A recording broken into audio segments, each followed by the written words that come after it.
Sorry to hear that. I really am. Yeah. Yeah. Anyway. All right, kids, I have to pop out of here so that I can get this thing going. It's already, I already have it live and all that. So Okay, cool.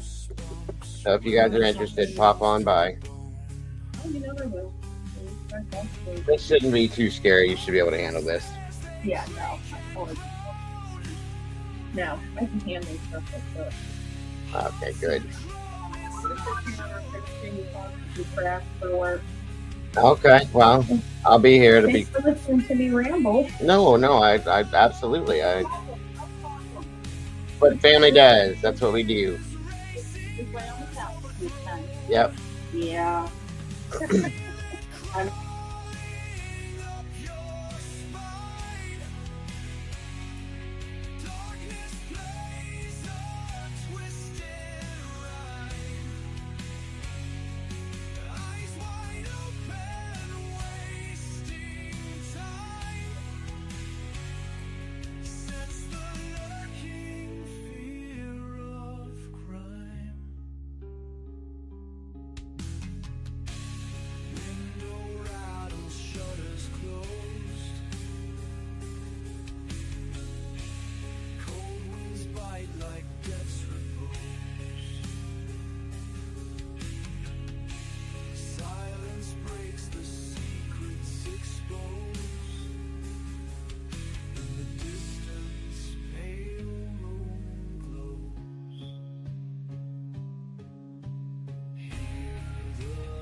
words unsaid.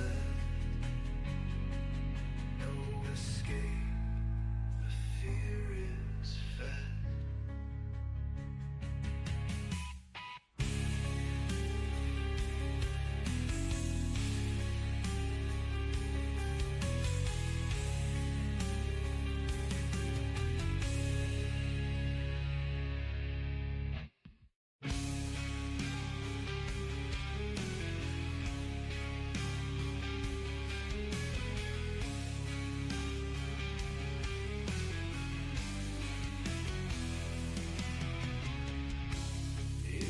Shadows lies the unknown. Echoes whisper where the wind's not blown. Someone's watching from afar unknown. Goosebumps rising, chills to the bone.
All right, all right. Welcome back, all you creepy peepees. How are you?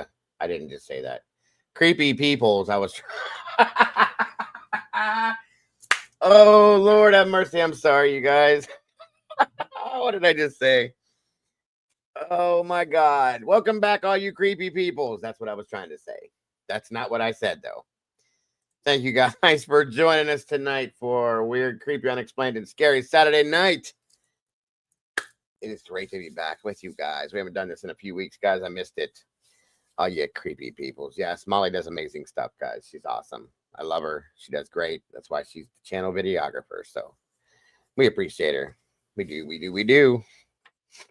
The whole team's very talented, guys, that works with us here, that does what they do. This blue crew, they are amazing. They're very talented in many different ways, and I love them.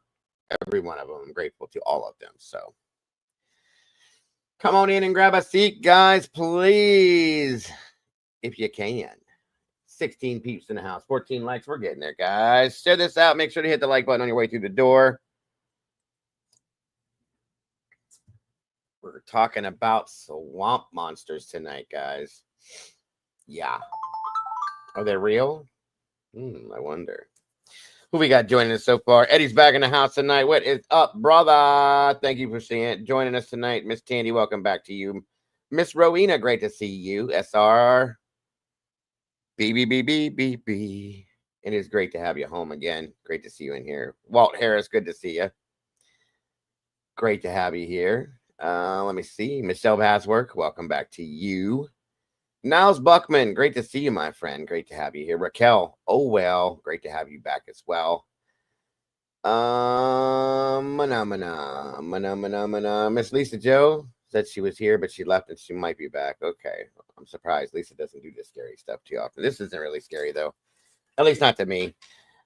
King Christopher, welcome back, my friend. Good to see you tonight.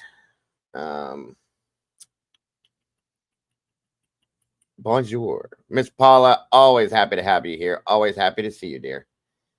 Thank you so much for joining us.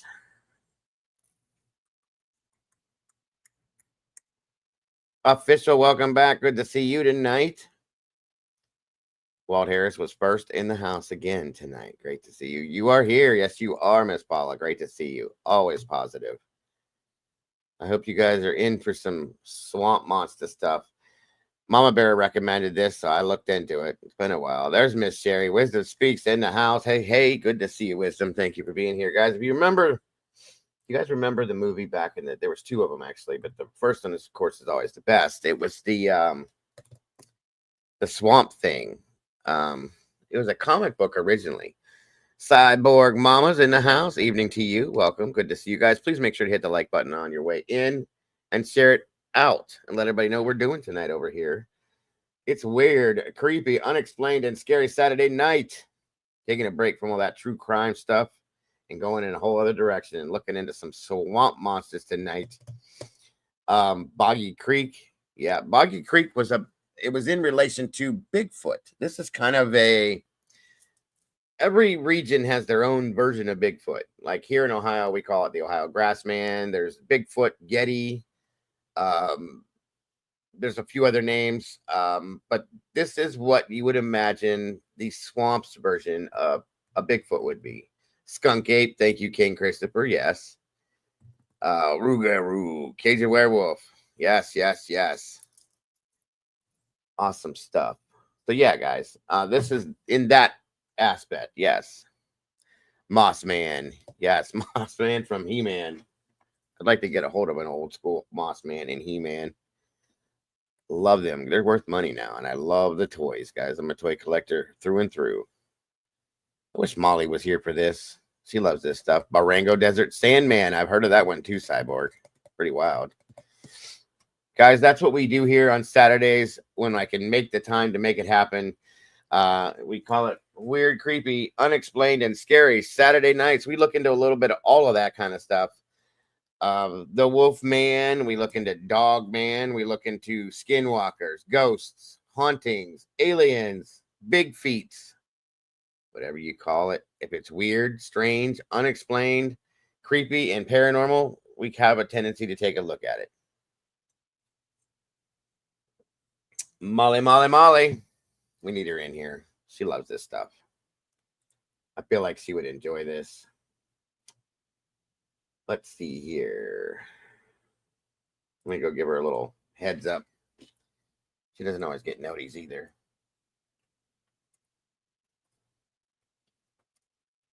Thank you guys all that were here today. We had a long live earlier, so people are probably out of it. They don't even want to be bothered with it. And that's okay. I get it.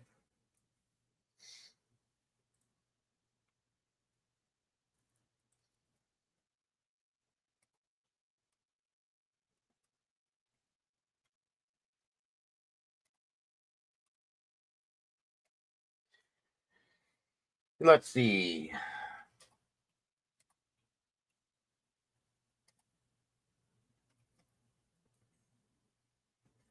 All right.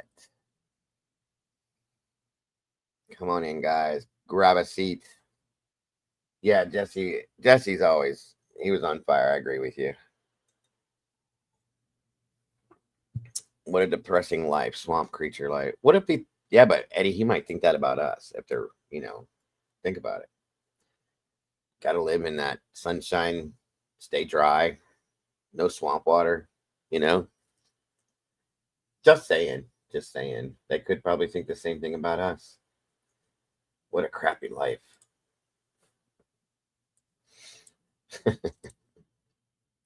Mikey's in the house with the last 24. Evening, sir. Good to see you tonight. Thank you for joining us. Taking a little bit of a break from Idaho, true crime, any of it.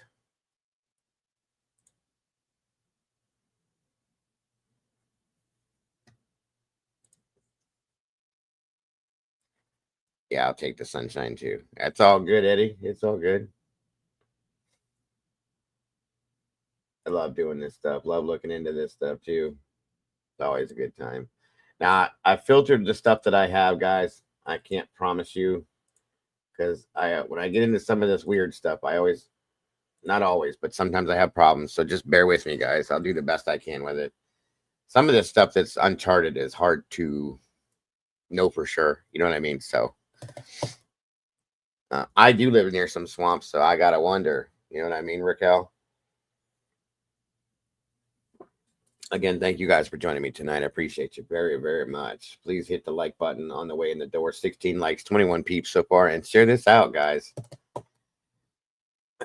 Share it out, if you will. I'm going to give it just a couple more minutes and see if we get any more people. If not, we will get started right away. I just don't want to start off and then have nobody here.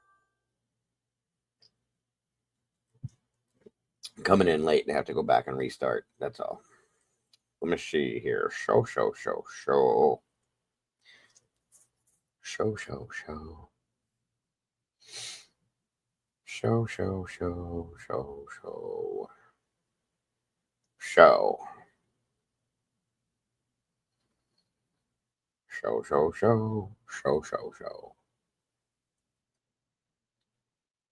I was talking to Caden earlier, and he's like, he was looking something up, and he was talking to me about. Oh, we were talking about McDonald's. I've had this McDonald's thing going through my head all day, craving McDonald's, and he's like, starts looking up stuff because he always does that. He's like, "Do you know that they make a 40-piece chicken McNugget?" And I went, "No." He goes, "That's so weird." I said, "Dude, they make a 20-piece. They just put two of them together." He went, "Oh yeah." I said, "Ding, ding, ding." I thought that was a funny moment, but I didn't know they made a 40-piece. That's pretty wild. It's a lot of damn nuggets. Excuse me. Do. It's a lazy, nothing to do weekend, so I'll be able to make your lives well, except church tomorrow afternoon. No worries, Raquel. Now, I don't know about whatever time you go to church, but tomorrow, our morning show, we're running a trivia show tomorrow. Real deal trivia. It'll keep track of everything, and it's going to be the real deal thing, guys. So I hope to see some of you guys for that if you will. Appreciate it very much. Tomorrow's Mother's Day. It sure is. Oh my God. Thank you for that. I almost completely forgot. So yeah, we'll be doing that in the morning. There's our Alicia. Good to see you tonight, dear. Thank you for joining us. If it wasn't for you guys, I'd have forgot. I was thinking it was next weekend for some damn reason. Hey, Taylor. Good to see you. Yeah, it won't be too scary. It shouldn't be, Taylor. So if the child wants to watch it with you, it should be all right. Oh yeah, I do it anyway, Raquel. I do it anyway because she goes to work, works hard all day, so I do that stuff anyway. I'm the housewife. Miss Alicia, welcome back, dear. Good to see you. Thank you all for joining us. So, what do you guys think? Do you think that there are real swamp monsters that exist out there? A Bigfoot-like creature that could live in a swampy area? Anybody think that's real? Could be real. Or do you think it's all fictional BS?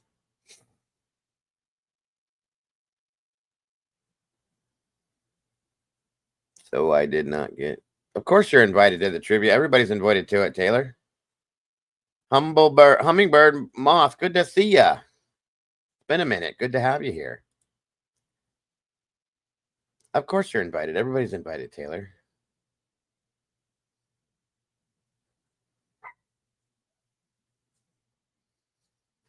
Let's see here. Yes, everyone is invited to the trivia tomorrow. Ohio Grassman. What's up, Borg? Yes, I've covered that here.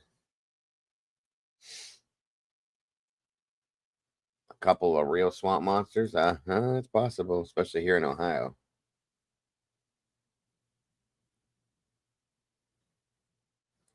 Possible. Yeah, this is something new, Mikey. I'm helping. Mikey's actually putting it on, but I'm doing it here. It's his thing that he brought to us. So that's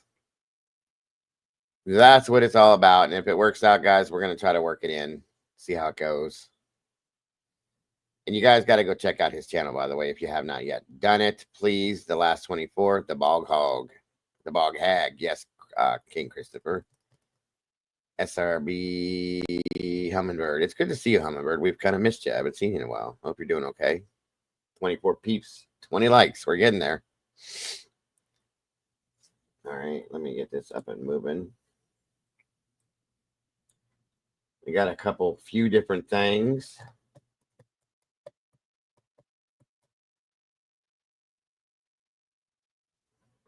About this. Let's see where it's at here.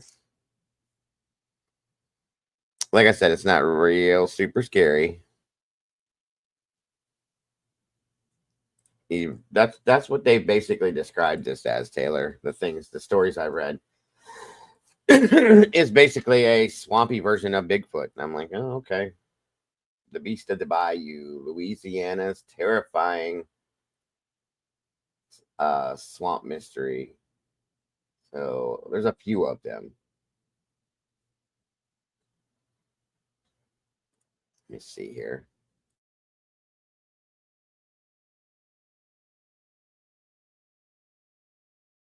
Honey Swamp, I think it's called. Is this supposed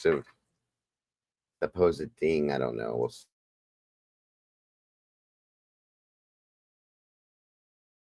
And it seems to be a real prominent thing in Louisiana too. The stories I've seen all seem to be centered in that part of the country. It's weird.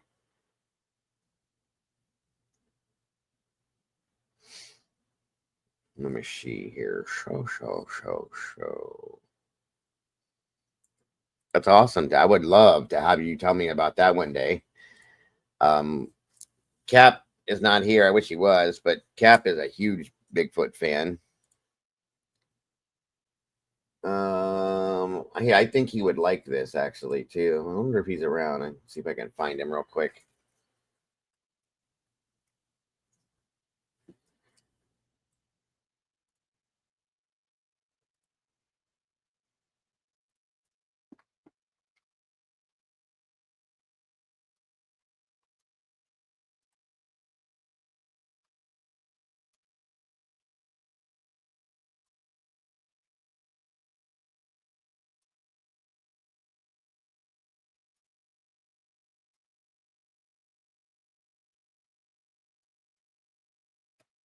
I sent him a message. We'll see if he gets it. Oh shit, there he is right there.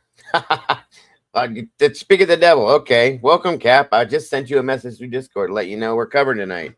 We're doing swamp monsters, kind of like a swampy Bigfoot.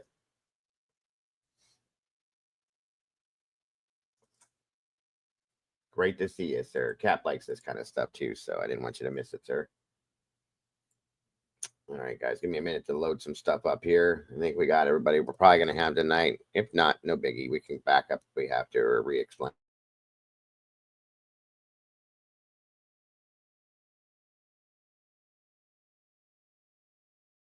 No. You're not late, bro. You just popped in. We're just now getting started. Scott Metalhead, welcome back, brother. Good to see you tonight.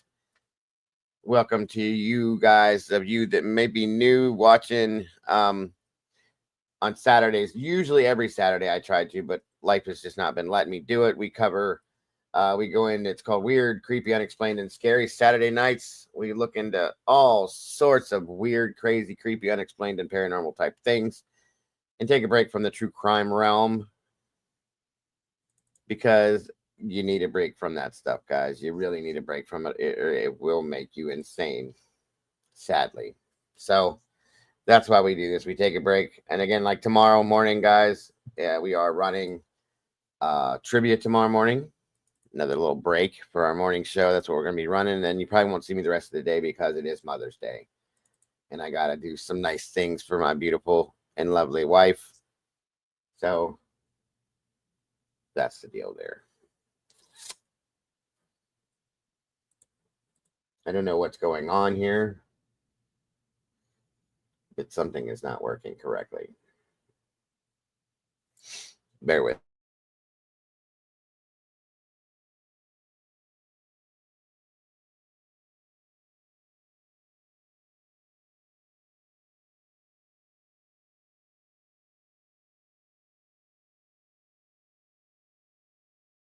Hang on, you guys. I gotta redo something over here. My downloads aren't working again, as always.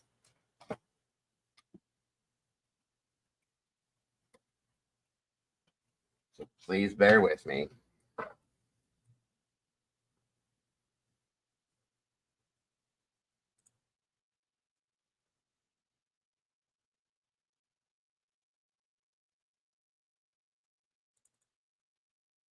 Honey Island. We're gonna look into tonight the Honey Island swamp monster.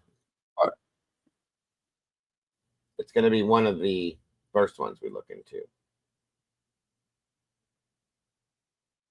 I think this one's gonna be okay. I hope.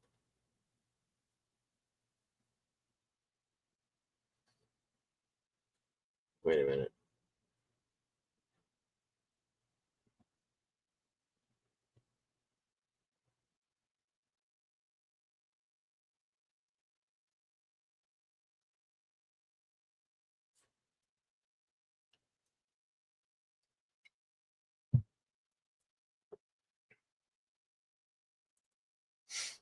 And the Beast of the Bayou. Like I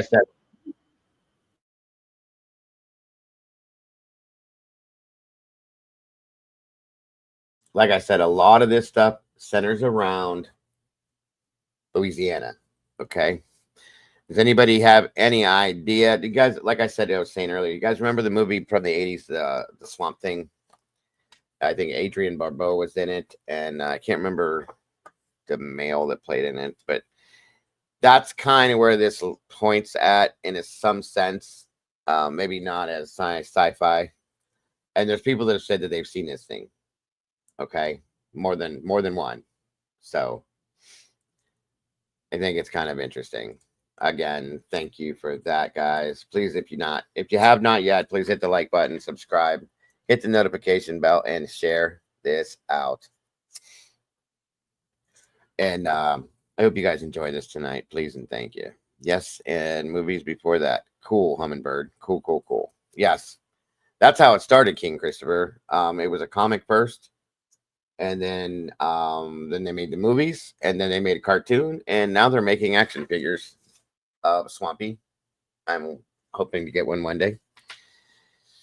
Willie, what's happening, brother? Good to see you tonight. Thank you for popping in here. Please, again, guys, please make sure to hit the like button if you will. And we're about to get this moving. Like I said, guys, fingers crossed. Everything's filtered, but you know how that goes sometimes. So hopefully this works out. If not, we will look in another direction. Creature from the Black Lagoon. Yeah, it's kind of that way too. In that same realm. The Borg, good to see you. Lewis Jordan, thank you. Damn, Borg, that's good. Good stuff. Good stuff. Good stuff. Appreciate it. All right, guys, let's see what we can get going here. You can kind of ignore this here to the side if you want. You won't be able to see it here soon, but hopefully this works out well. Let's see what we got here.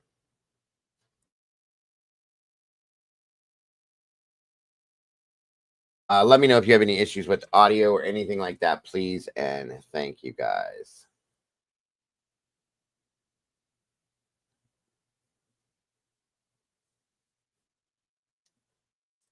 All right. Beware of the Honey Island swamp monster. On Honey Island in Louisiana. I think I uploaded I put the wrong link in. Hold on. Bear with me. Bear with me. I'm so sorry. I clicked on one. Why did it load that one? That's crazy. 1 second. My apologies. This is crazy. Hold on. Certain things I for sure won't let me play it. So.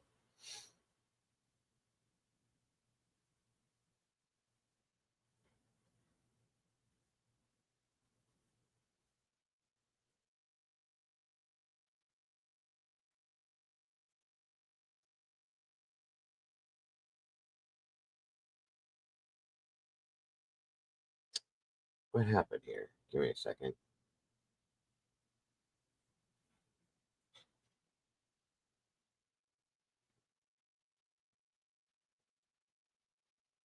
I got a couple of things. Well, you know what? I'm going to show you this one first. I had a couple things for you to see. So, regardless of how I show it to you, I don't think it'll matter.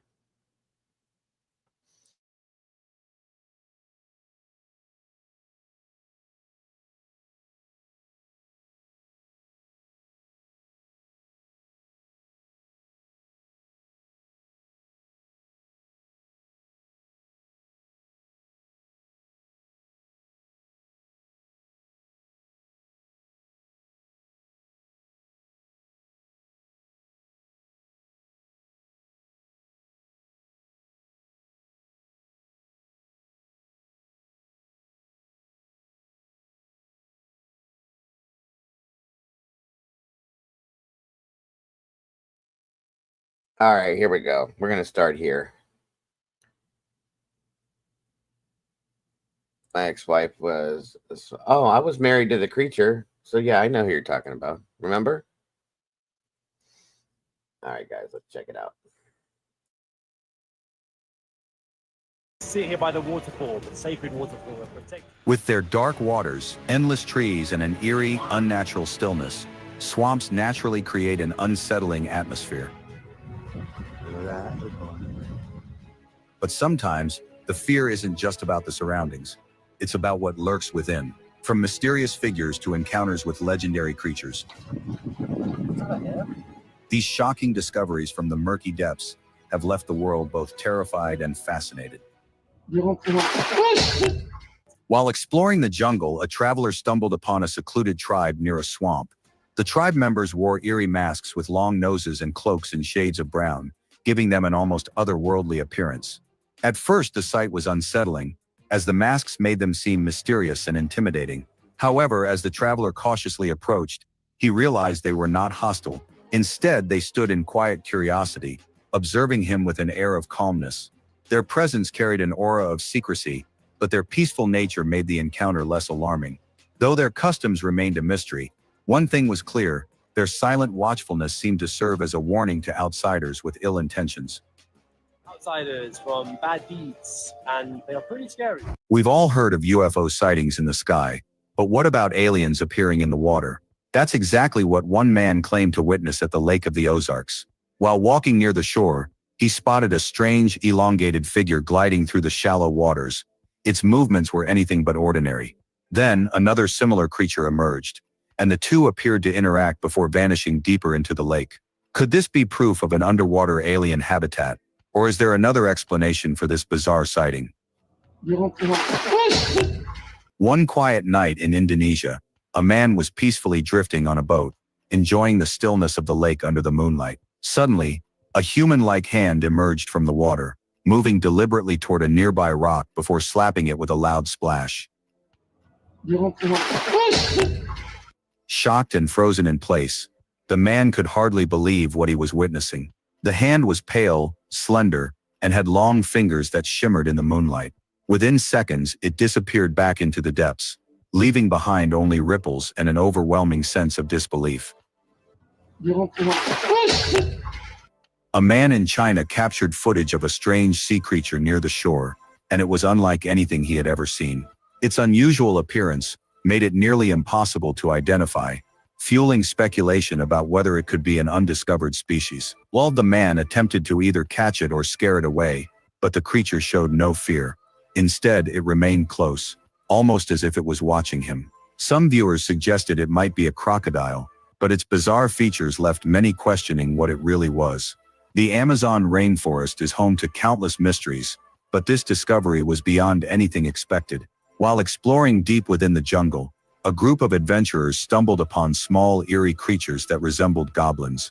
With bulging eyes, sharp teeth, and pointed ears, they blended into the shadows of the dense trees. But what was most unsettling, there wasn't just one or two, there were many, lurking and watching. Could these strange beings have been living undetected in the rainforest for centuries? Swamps are known for their mysteries, hidden creatures, eerie sounds, and unexpected surprises. One day, while walking through a remote swamp, a man came across a strange, slimy creature, moving sluggishly through the muck. It was entirely black, with a sticky, almost gooey-looking body. Its face was indistinct, adding to its unsettling presence. The creature wasn't in a hurry, slowly crawling like an oversized slug. The bizarre sight left the man questioning what he had just witnessed. Could it be an unknown species or something even stranger?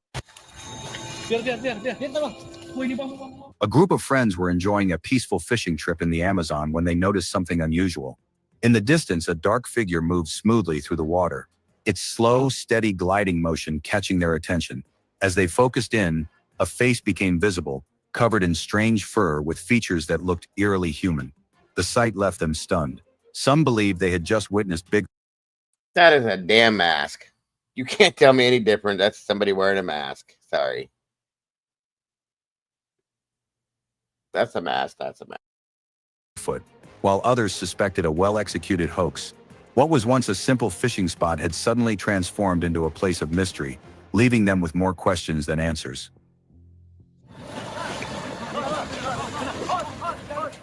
On August 8th, in far north Queensland, something strange emerged from beneath the ground. A cameraman initially thought he was looking at a crocodile resting in a shallow mud pool during low tide, but upon closer inspection, he realized it was something entirely different. The bizarre discovery left viewers puzzled, adding yet another layer of mystery to the already fascinating and unpredictable wildlife of the region. Two men were boating through a quiet swamp when they spotted something unusual, a dark shape drifting on the water, barely moving. Curious, they used a long stick to nudge it gently, only to realize it was gripping on with weak but desperate hands. To their surprise, it was a struggling monkey, seemingly stranded in the water for hours. Acting fast, they carefully lifted the exhausted animal onto their boat. The monkey shivered, its wide eyes filled with exhaustion. Without hesitation, they took it to safety, watching as it slowly regained its strength, relieved to have been rescued just in time.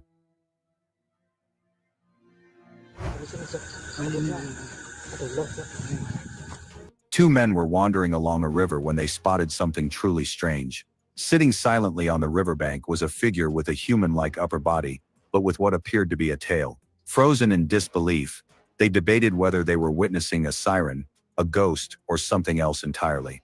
One of them, driven by curiosity and caution, stepped closer, but the figure remained motionless, showing no signs of reaction.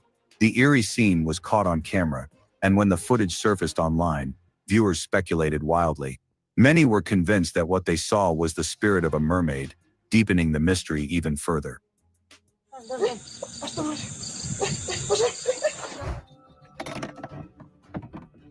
While walking along the edge of a swamp, a man noticed movement behind the trees. At first, it seemed like a massive figure was crouched among the shadows. Then, slowly, it stood up and began to move. The realization hit: this wasn't just any creature. Overwhelmed with both excitement and disbelief, the man was convinced he had just spotted a Sasquatch. He quickly grabbed his phone to record, but before he could capture more, the mysterious figure vanished into the dense woods. Left standing in shock, he couldn't shake the eerie feeling of what he had just witnessed. The mystery of the encounter lingered long after.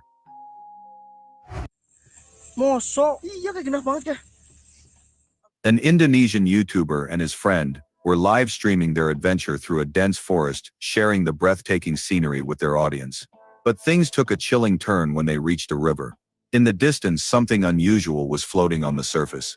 At first, it was hard to make out, but as they zoomed in, its form became clearer and much more unsettling. The figure looked unnatural, almost otherworldly.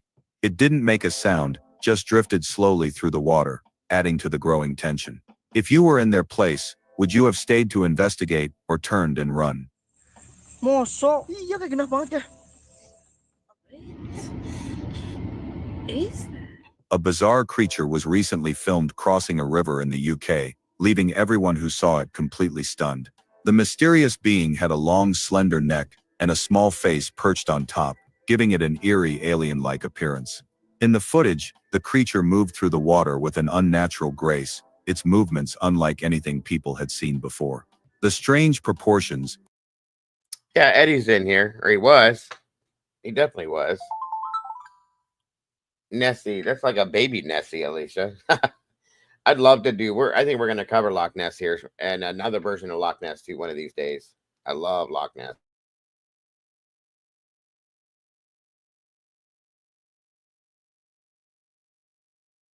Its thin neck and tiny head only added to the mystery. While some believe it could be a newly discovered species, others speculate it might be a mutated animal or even something extraterrestrial. Is it a snake? There's no way. If you've ever seen dark, mysterious figures in movies, you know how unsettling they can be. Something similar was recently witnessed in a river, where a shadowy figure was seen eerily floating on the surface. The sight left people in shock. It appeared almost like a hooded entity from folklore, silent yet deeply unnerving. Some compared it to mythical spirits, like Greek river nymphs, or the legendary banshees of Irish tales, said to appear before misfortune strikes. Whatever it was, the eerie sight left an unforgettable impression on those who saw it. Unexplained sightings always spark curiosity, especially in unexpected locations like the Maldives. In 2014, tourists reported witnessing something extraordinary, a mysterious being walking underwater, with a glowing head that immediately caught their attention. With arms and legs moving in an almost unnatural way, its body appeared unlike anything familiar. Some even speculated that it might be an alien. It moved effortlessly, as if the ocean was its natural home. Whatever it was, the sight left an unforgettable impression on those who saw it. Ghostly encounters have always intrigued people, and this one is no exception. Yo, that looked like Squidward. For real. Like, that looked like Squidward. I was waiting to see SpongeBob pop up behind him. That was a little crazy. In a quiet forest near a serene lake, a woman was seen sitting by the water's edge, cradling a child in her arms. Her feet lightly touched the water, but something about her seemed unsettling. Her pale, lifeless features gave off an eerie presence, making the atmosphere feel almost otherworldly. Even more disturbing, the child she held appeared motionless, except for a faint movement in its legs, as if trying to break free. The entire scene left those who witnessed it with an unshakable sense of unease. Alligators are a common sight in certain lakes, but every now and then something appears that defies explanation. Recently, Oh yeah, Hummingbird. Long time ago I did Mothman, but I can always go back to it if you guys want me to and redo it. There's another version of the Mothman that has been seen as well, not to mention the one in my backyard, but yeah, we can go back and cover Mothman again if anybody wants to ever. Any recommendations for something you guys want to cover on these nights like this, let me know. Email it, say it in here so I can write it down, whatever, and we'll get into it, guys. Seriously. Yes, I've covered the Ohio Grassman. We can go back to that again if you want to. Whatever you guys want. It's up to you. This is for you, by the way. So yeah, let us know. Let me know. A man captured footage of a mysterious creature swimming at an astonishing speed across the lake's surface. Though Are you saying yes, you want to do the Mothman again, Alicia? Because some of you guys may not have been here for when we did some of these. So yeah, I can definitely go back and do it again. I have no problem. the video was slightly blurry, its strange features stood out: an unusual mouth, sharp teeth, and a prominent nose, none of which matched any known species. Some later speculated that it might have been a sleeping alligator, which can look bizarre when partially submerged. However, the true identity of this eerie lake dweller remains unknown. A man was out kayaking on a peaceful lake when he noticed small splashes forming around his boat. At first he brushed it off, thinking it was just a normal day on the water, but he was in for a surprise. The tiny splashes soon became larger, and the water around him began rippling as if something massive was lurking beneath the surface. He stopped paddling, trying to make sense of the strange disturbance. I actually already have written in my book, Cap, some new UAP stuff, UFO stuff. So that's going to be coming down the pike too soon. So awesome. I'd like to see it too, Niles. I haven't seen it yet this year.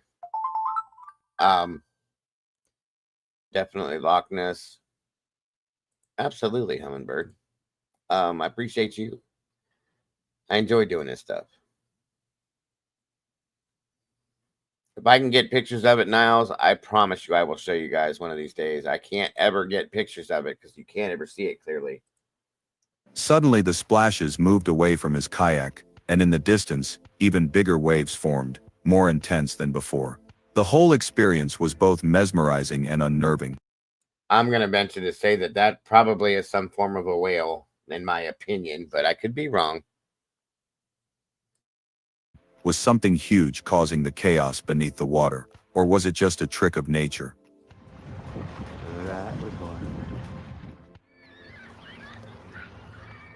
In 1956, something unexplainable was caught on film at Wallowa Lake. A man recorded what appeared to be a massive creature with a long neck, gliding effortlessly. Wallowa Lake. Isn't this where Cassie lives? SRB, isn't there a lake near her called Wallowa Lake? Or am I mistaking that for something else?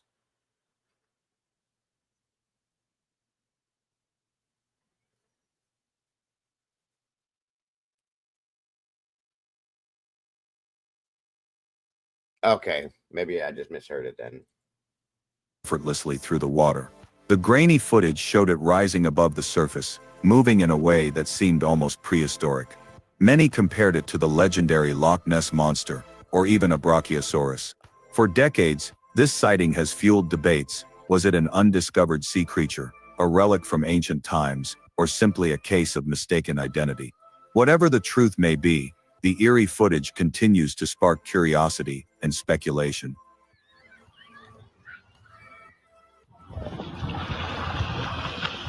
Mermaids have been the subject of myths and legends for centuries, but could they actually be real? A recent video has people questioning everything. A local diver, exploring near the shore, captured footage of something extraordinary, a mermaid. While the video didn't reveal the creature's Okay, well, that's where they were just at. That's where that was, Wallowa Lake, Oregon, sorry. face or upper body, its shimmering tail was clearly visible beneath the water. That alone was enough to stir excitement and debate. Was this solid proof of mermaids existing, or just an illusion created by the waves? And we're doing Mermaids and Sirens too one night. That's coming up soon too, by the way. Whatever the case, the sighting left viewers captivated and eager for answers.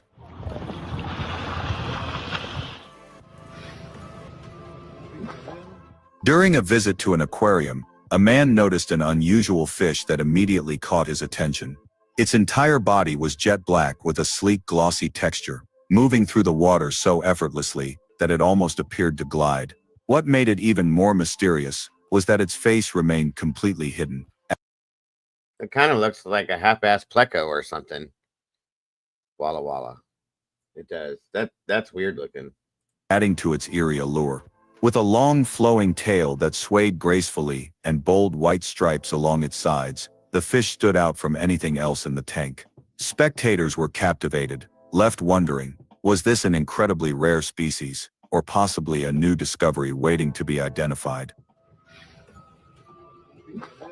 Spotted off the coast of North Carolina, and it's got a lot of people scratching their heads. We've all come across tales of the legendary Loch Ness Monster. But what if someone told you it was recently spotted in Scotland? This sighting went so viral on social media that it even made the news. In the still waters of Scotland, a massive creature moved gracefully, its large form breaking the surface. Could it have been the elusive Nessie? Eyewitnesses described the creature as enormous, with a long body gliding smoothly through the waves. Its shadow bore a striking resemblance to the classic depictions of Nessie, the mythical being rumored to inhabit Loch Ness. As it swam further, ripples spread across the water, sparking both excitement and curiosity. But hey, maybe it was just a giant fish enjoying its moment of internet fame. 这个鱼已经成精了，有人的样貌。 In a river in India, an unusual fish with a yellow-brown body and an eerily human-like face was discovered. I know you guys see that. Why does that look like a manfish? That looks like a manfish. Leaving onlookers stunned. At first glance, some even wondered if it could be a mythical merman. Its facial features were oddly structured, unlike any ordinary fish, and its expression seemed almost human. As it swam through the water, people couldn't help but notice its goblin-like appearance. 100% what Alicia just said. Is that? When the footage surfaced online, it sparked debate. Was this a rare mutation or something entirely unknown? 这个鱼已经成精了，有人的样貌。 Legends of mysterious creatures lurking in deep waters have been around for centuries, but this sighting took things to a whole new level. While filming at low foil, a massive creature was spotted moving beneath the surface. At first, some thought it might be a whale, as they have been seen in the area before. However, a witness named Matthew was certain it wasn't. He compared it to something straight out of myth, perhaps even a relative of the Loch Ness Monster. The creature was enormous, gliding powerfully through the water, and What up, Mikey? Good to see you, Poppy. And Bonnie Bailey, my love. Welcome back, Bonnie. Good to have you here tonight. Thank you for joining us. All of you guys, thank you for being here tonight. I appreciate you very much. leaving behind massive ripples. Some believe it could be an undiscovered species, while others have wilder theories. What would you think if you saw something like that?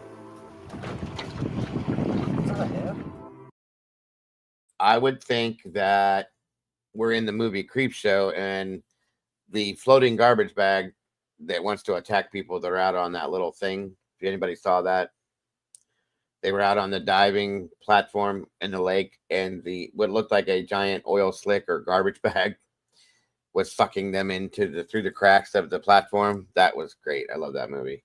Anyway, that's what that looked like to me right there, was the floating garbage bag or oil slick, whatever it was. Oh, it's okay, Mikey. Good to see you, brother. Zone out, bro.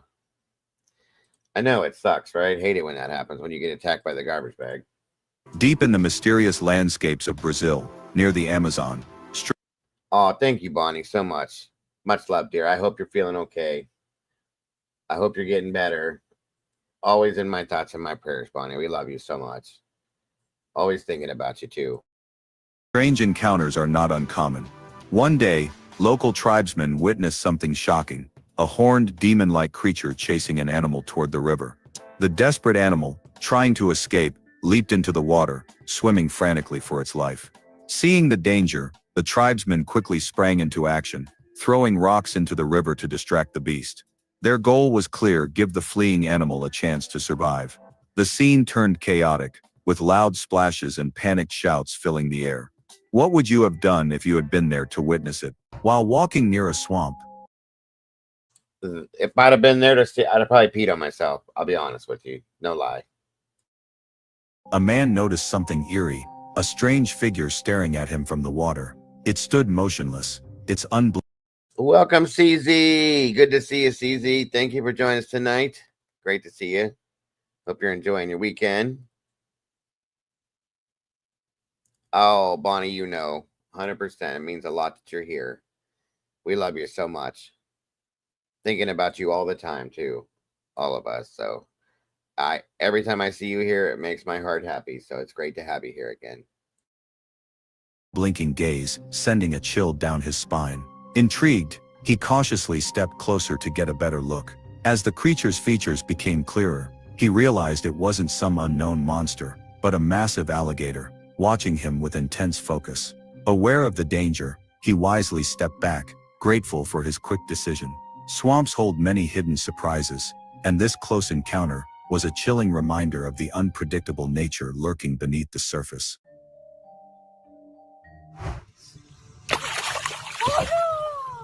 During a peaceful walk by the swamp, a man noticed a fish lying at the water's edge, its mouth open as if struggling, thinking it needed help. He gently nudged it back into the water. But the moment he did, the calm shattered. A massive alligator lunged forward, snapping up the fish in an instant. The sudden movement sent ripples across the water as the man stumbled back in shock. It almost seemed as if the gator had set a clever trap, using the fish as bait. For a few tense seconds it remained still, locking eyes with him before silently vanishing beneath the murky surface. Dude, is it still lobster season? While boating on a remote pond deep in the forest, a man noticed something strange beneath his boat. Hundreds of lobsters moving together in perfect formation. It was as if an army of lobsters had gathered for a mysterious purpose. Fascinated, he captured the surreal moment and later shared it with experts, who explained that the lobsters were in the middle of their migration, an extremely rare and mesmerizing sight. Though the mystery was solved, the unusual event left him in awe of the fascinating wonders of nature. That is wild. A family was enjoying a peaceful picnic near a swamp when something unexpected happened. Out of nowhere, crabs began emerging from the water, steadily making their way toward them. One by one, the crabs climbed into their basket as if they had been invited to the feast. It was a bizarre sight, almost as if an entire crab family had decided to join them. The family watched in astonishment as more and more crabs continued their quiet procession. The strange encounter left them both amused and puzzled, wondering what had drawn the creatures to their spot. If you've ever seen a warning about walking barefoot near a swamp, here's another reason to take it seriously. A man was casually strolling near a swamp when he noticed something moving near a hole in the ground. To his shock, dozens of baby snakes began peeking out, their tiny heads emerging all at once. The eerie sight was enough to make anyone step back in caution. It was a chilling reminder of how unpredictable and wild nature can be, especially in the swamps, where hidden dangers are always lurking just beneath the surface. Residents of a small town were left in awe when they spotted a massive, brightly colored fish lurking beneath a bridge. Its size and striking hues immediately grabbed attention, prompting bystanders. Oh my God, that's a koi fish, you guys. Look how big that is.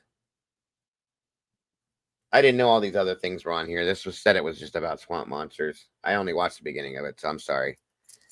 Anyway, still interesting. We'll get to the good one next. To record videos that quickly went viral online. Many identified the creature as the puku, one of the largest freshwater fish in the world. Native to the Amazon River basin, this giant can grow up to 10 feet long, boasting unique scales and the ability to breathe air. The unexpected sighting sparked curiosity, with many wondering how such a rare fish ended up so far from its usual habitat. A recent video captured near a muddy swamp has left viewers puzzled. A man noticed an odd shape moving sluggishly through the thick mud. At first glance, it resembled a crocodile, but something was off. The creature had no legs and moved in a peculiar, almost intentional manner. Was it a mutated alligator or an entirely new species? That's a crocopotamus. That's what that looks like, is a crocopotamus. Wow. That's crazy. Some even speculated it could be something far beyond our understanding. The eerie sighting has fueled discussions about what else might be lurking in the hidden depths of unexplored swamps.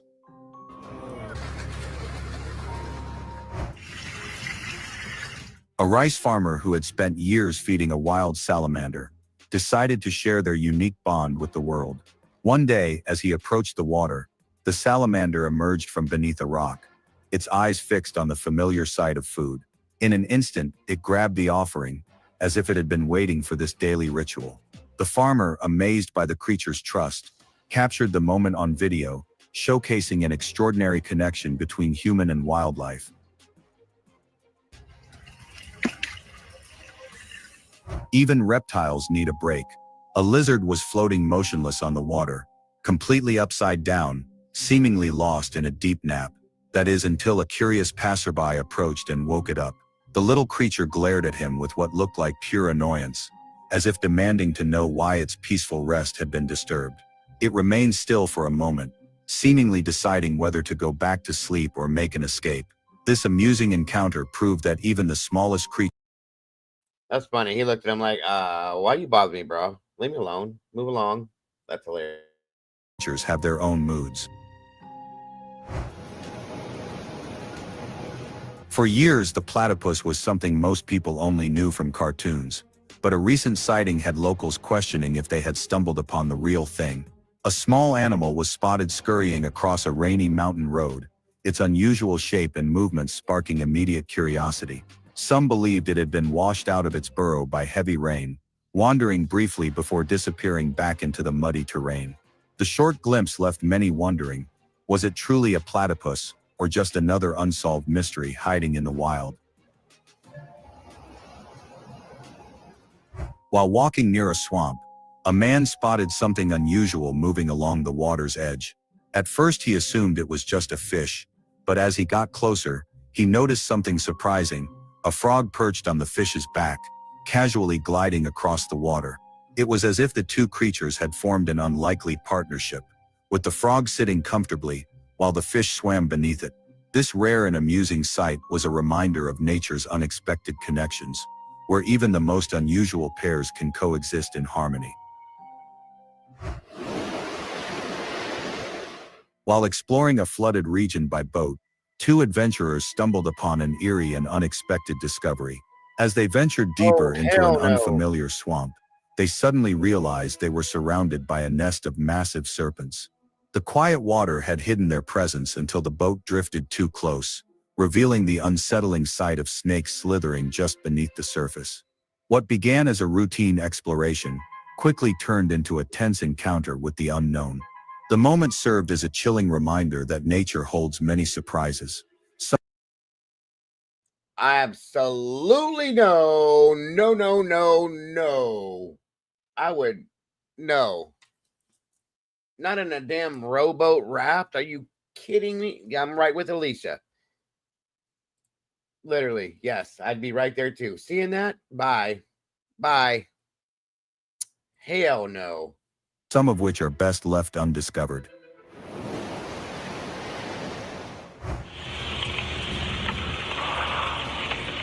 While walking near a swamp, a man witnessed something truly chilling, what he believed to be a real-life cannibal. This eerie sight brought to mind countless legends of the Amazon and other remote jungles, where stories of cannibalistic tribes have fueled fear and fascination for generations. Folklore tells of hidden groups that consume enemies or outsiders, adding to the jungle's mysterious reputation. The encounter left the man shaken, unable to shake the thought of what might still lurk deep within the untouched wilderness. The jungle, it seemed, still held dark and unsettling secrets. A peaceful boating trip took a terrifying turn when a man spotted something clinging to the side of his boat. It was a strange bat-like creature with an eerie, almost haunting face. The sight sent a chill down his spine. Frozen in place, he didn't know whether to move or wait for the creature to react. But it remained motionless, its unsettling presence alone enough to turn the calm outing into an eerie, unexplained encounter. Even after the creature was gone, the man couldn't shake the feeling that something truly unusual had happened that day. Standing at the swamp's edge, a man watched the water ripple among tangled roots, when something caught his eye, a figure gliding just beneath the surface. It moved gracefully, its long hair flowing with the current, and for a brief moment, it surfaced. A human-like face appeared before slipping back under. As it swam, The lower half of its body became visible in the dim light, smooth, fish. That's a damn mermaid, folks. No way. Like and unlike anything he had ever seen. The eerie silence of the area made the sight even more unsettling. Was it hiding, searching for something? When the footage surfaced online, it quickly spread, leaving many questioning whether a real mermaid had just been caught on camera. While walking along the riverbank, a man stumbled upon something extraordinary. A pale, elongated creature rested near the water, its tiny eyes giving it an almost alien-like appearance. Its bizarre features left him speechless, struggling to identify it. Some speculated it could be a rare type of salamander, while others believed it might be an unusual soft-shell turtle. Despite various theories, no one could pinpoint what it truly was. The strange encounter sparked curiosity and debate. Was this an undiscovered species or something even more mysterious, lurking in the... That's exactly what I was thinking. Pigfish. It looks like a pig, don't it? That is hilarious, Alicia. That's exactly what I was thinking. That was a damn pigfish. river just witnessed? In February 2015, in Italy's Po Delta, fisherman Dino Ferrari set out for an ordinary day of fishing, only to end up with a record-breaking catch. Using artificial bait, he suddenly hooked into something massive. A grueling 40-minute battle followed as he struggled to reel in the powerful creature. When it finally surfaced, he was stunned. It was a monstrous Wells catfish, weighing an astonishing 280 pounds and measuring over 9 feet long. Believed to be one of the largest ever caught with a rod and reel, this incredible fish was truly a once-in-a-lifetime catch. After marveling at its size, Ferrari ultimately decided to release the catfish back into the river. You ain't gonna eat that, dude. You'd have to fillet that with a samurai sword. Ain't no way in hell. You better let that thing go before it eats you. All right, that was interesting. For sure, that was interesting. Wow. Wow. That's the biggest damn catfish I've ever seen in my life. I'll tell you that much. All right, let's move on to the good one. God, that's a big fish. Although when I lived down in Florida, I seen probably, I think I told you guys before about the giant tuna fish that I saw. Yeah, they're insane. Insane.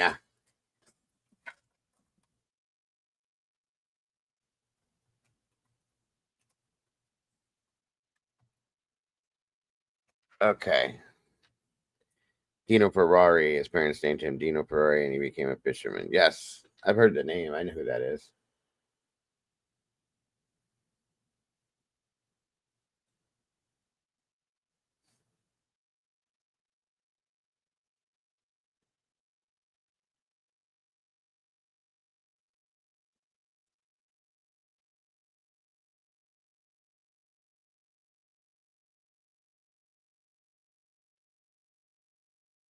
Okay.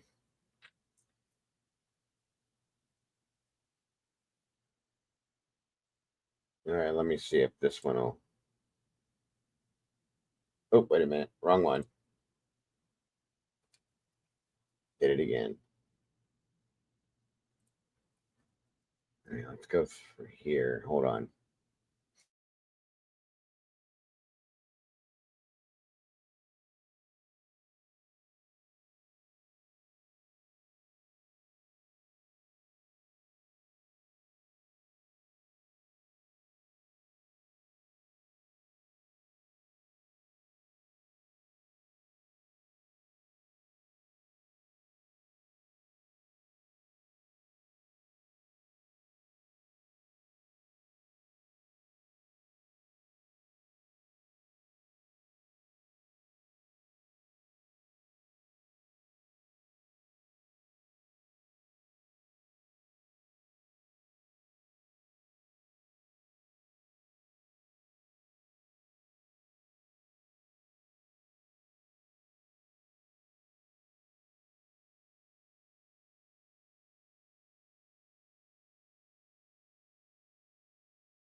Hold on, guys. I'm trying to get this to load in.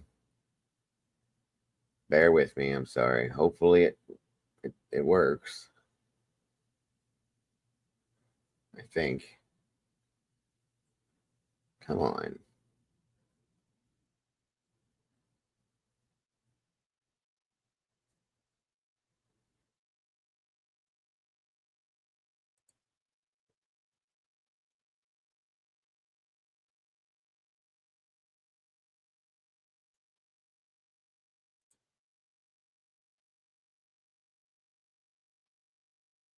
Come on.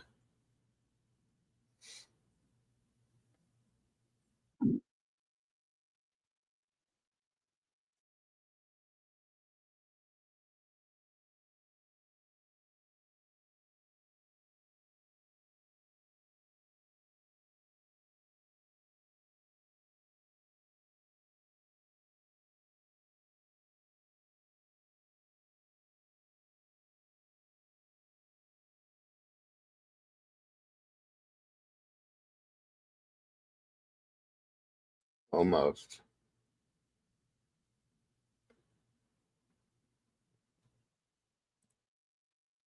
God, this thing is so slow tonight. Sorry, guys.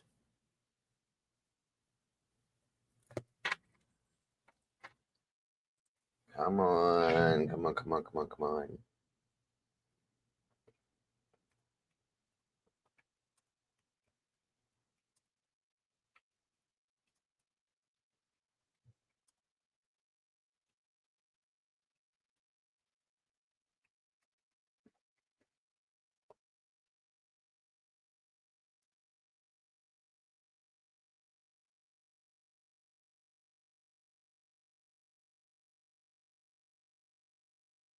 All right, so I picked one specific one for tonight. There's multiple versions of what people have seen with this, but tonight we're looking into the Honey Island swamp monster.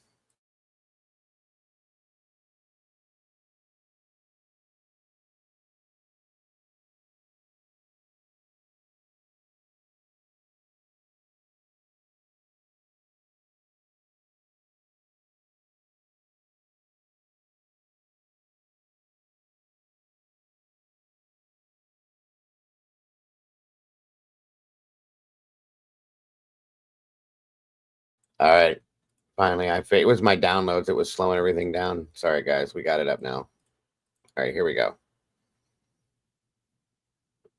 Good night, little Miss Hazel. Here we go, guys. So sorry about the delays.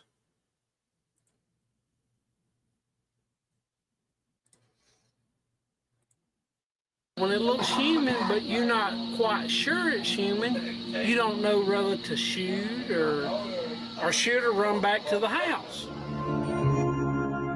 And there's just been too many people who have had some type of encounter to say that it's not out there. The Honey Island swamp monster is a creature that lives in the swamp. We believe that it still exists. It was first reported by my grandfather. He was the first one to report a sighting.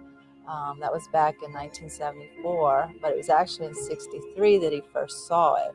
When they saw it, it was down on all fours, but when they heard there's voices, like when they said, "What is that thing?" it stood up, turned and faced them, and they said it had long, grayish, dingy colored hair around its face and body. My grandfather said it had tremendous shoulders, and he said what he remembered most about it was its eyes. It had these very big amber-colored eyes. He said it looked right at him. And the face, he said it was so close to human, but it wasn't human. We've heard stories like there was an old circus train that derailed back in the 40s and circus animals got out and possibly it was a missing link or something made it with something else. Just for curiosity, I'd like to find more evidence. I guess because there's so many people say, "Oh, that's not true." I'd like to prove that it is.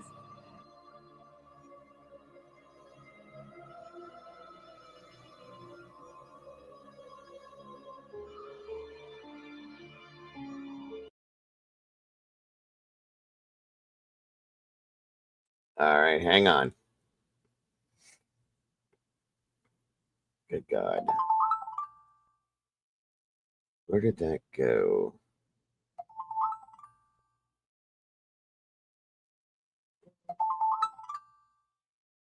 Stop it.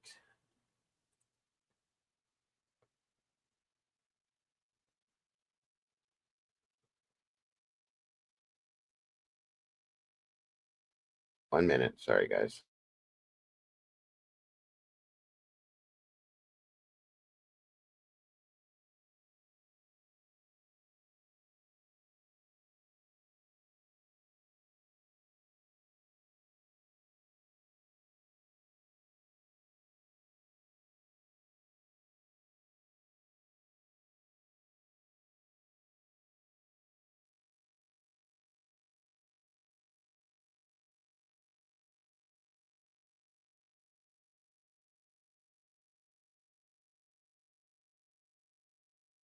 Swamp of Louisiana, there have been stories for decades of something strange lurking in the area.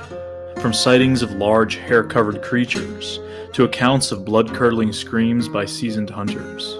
Footprints of dubious origins have been found, and the story gets complicated and about as clear as swamp water.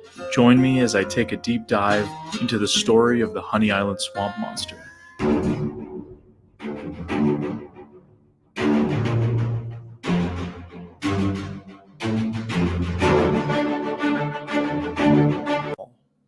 To the dark and murky waters.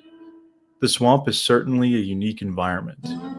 While being personally more at home somewhere in the mountains, I've had the chance to explore quite a few swamps in recent years.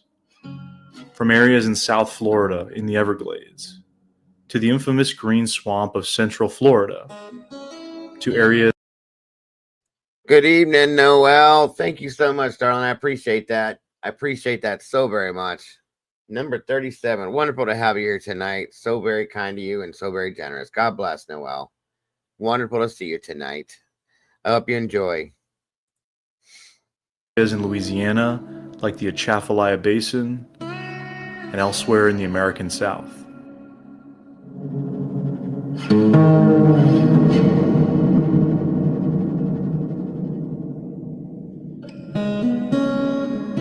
Before we continue, just a brief word from our sponsor. The environment around us is a precious resource that can be critical. Over the centuries, this area has changed hands many times, from the various native tribes to being a colony of both France and Spain at separate times, to being a part of the United States, as well as part of the Confederate States during the Civil War, and once again part of the United States, where it has remained. Culturally, it is unlike much of the rest of the U.S. Its deep French history has remained quite strong, both from French colonial times and especially from the influx of French-speaking Acadians expelled by the British from modern-day Eastern Canada during the French and Indian Wars in the 1700s. These people are now known as Cajuns. Whether it be French, Creole, Cajun, African, or other influences, Louisiana has become well known for its mix of cultures. Things like Mardi Gras and Cajun cooking are now known the world over. New Orleans as a city is recognized for its history, architecture, nightlife, and even tragedy. We're one of the most haunted cities in the United States, and there's many reasons for that. This area has been known for its pestilence and death on top of death over 300 years. We had major fires that burned down the entire city. We had yellow fever epidemics for 200 years that killed people by the thousands, numerous wars, and so forth. And we've also got a very high crime rate, which has been so since the beginning of time, because this was, after all, a penal colony for the French in the 1700s. So we've got a lot of tragedy in New Orleans that have occurred over the years, especially with the hurricanes and floods and so forth, as most people are familiar with. There's a lot of like paranormal and unexplained stuff that goes on within New Orleans and Louisiana areas too. I'll give you that. I've seen a lot of crazy stuff, and a lot of it comes from that area. So yeah. And we're one of the few cities that no matter where you go in the city, you're probably standing where someone's been buried. Just about anywhere you go, there's probably a burial ground right underneath you. If it's not one from the colonial era, it could possibly be one because the Indians at the time used to use a lot of the swamplands around. Yeah. New Orleans, Louisiana, very, very, very old history. There's stories of vampires. There's this here, the voodoo and the hoodoo stuff, and just other there was stories of, if I could find it, we'll cover it, a werewolf out of Louisiana one time. Crazy stuff. Yep, absolutely, Alicia. The areas to bury their dead as well.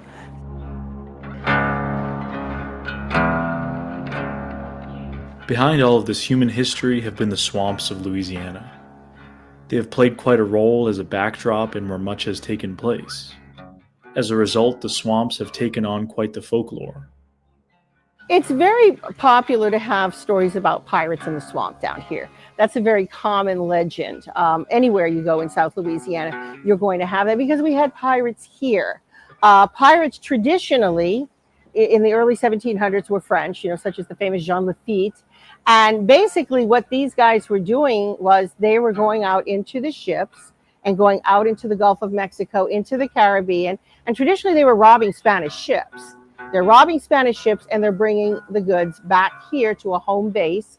And it's interesting because they've got some great folklore and legends that go along with them, because it's said that the way that they kept their goods, they didn't keep a lot of it. What they couldn't sell in, say the French Quarter in Pirates Alley, there was always a place that they could go and sell some of this stolen goods, some of their contraband. But some of the things that they wanted to hold on to, it said that Jean Lafitte would bring it into the local swamps and bury the treasure in the swamp.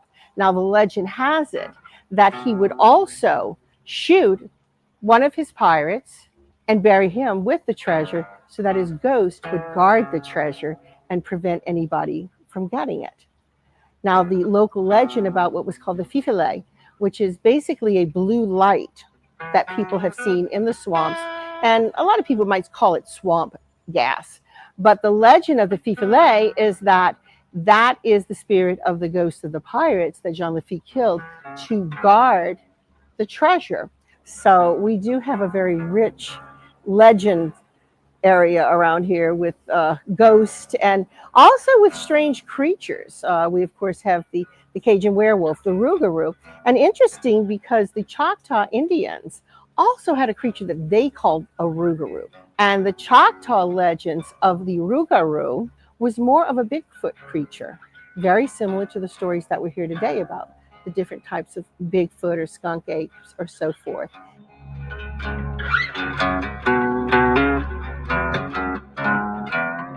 Good question, buddy. Of all the swamps in Louisiana, perhaps none stand out more than the Honey Island Swamp. Located just 45 minutes north of downtown New Orleans, the Honey Island Swamp straddles the border between Louisiana and Mississippi, with the Pearl River being the border between the two states in many places. While only being a fraction of the size of the much larger Atchafalaya Basin Swamp, it is still quite an expansive habitat, roughly covering 70,000 acres, about 20 miles long and 7 miles wide. Roughly 35,000 of those 70,000 acres are protected as part of the Pearl River Wildlife Management Area. Just to the north of that is the Bogue Chitto National Wildlife Refuge, which protects an additional 36,000 acres of Honey Island Swamp and Pearl River Basin habitat. The swamp is home to dozens of species of birds, reptiles, amphibians, mammals, and other wildlife. It was originally named for an island within the swamp itself that was home to many honeybees. Today, the Honey Island Swamp is considered to be one of the most pristine swamp habitats in the United States. I would best describe the Honey Island Swamp as one of the most primitive areas in the state of Louisiana. We do have a lot of swampland here and a lot of open land with water, but there's just something eerie and strange about the whole ambiance down there. You've got the Pearl River, which is often very high and often floods its banks. You've also got the surrounding swamp areas. And throughout my entire life, we all heard the rumors of the monster in the Honey Island swamp, and it was someplace that you did not want to go. According to legend, the Honey Island swamp monster is said to be a hairy man-like creature that inhabits the remote areas of the swamp. Typically, the swamp monster archetype from popular culture is one of a more reptilian-looking monster, such as the classic creature from the Black Lagoon, or something made of swamp muck like the comic book creature from The Swamp Thing. But these reports of real-life swamp monster sightings are typically more Bigfoot-like, whether it be the Fouke monster of Arkansas, the skunk apes of Florida, swamp ape stories, to wood boogers and many other names. They are generally more similar than different. Descriptions of the Honey Island swamp monster are generally that of a Bigfoot-like creature, with shaggy hair, not unlike other southern Sasquatch stories. But there are allegedly some differences, which has become somewhat of a contentious part of this legend. While there are Bigfoot-like reports from across Louisiana dating a few hundred years back, it wasn't until the 1970s that the story of the Honey Island swamp monster would become more widely known. The 1970s in general were a time known for strange paranormal stories from across the world. By this decade, the infamous Patterson-Gimlin film of 1967 was well known, and in 1972 came The Legend of Boggy Creek, which was a first-of-its-kind docudrama that largely introduced the idea of Sasquatch-like creature stories existing in the American South. As for the Honey Island swamp monster, the story goes that in 1963, two men named Harlan Ford and Billy Mills encountered a strange creature while on their way to a hunting camp deep in the Honey Island swamp. They claimed it was initially on all fours, digging for something in the ground, but then proceeded to stand on two legs and run off. Harlan Ford described the creature as large and baboon-like in nature, but with human-like eyes. After this encounter, Ford grew interested in the mystery and allegedly found a variety of strange Absolutely, I four-toed love the movie. footprints in the Both of them. swamp, including this one in 1974. So this is a replica of one of the Honey Island swamp monster tracks. Now when I look at it, I see some red flags. Biologically, this doesn't seem to really make sense. Three-toed footprints, almost looks like a alligator footprint, basically. So I don't know. I mean, to me, it doesn't really scream credibility.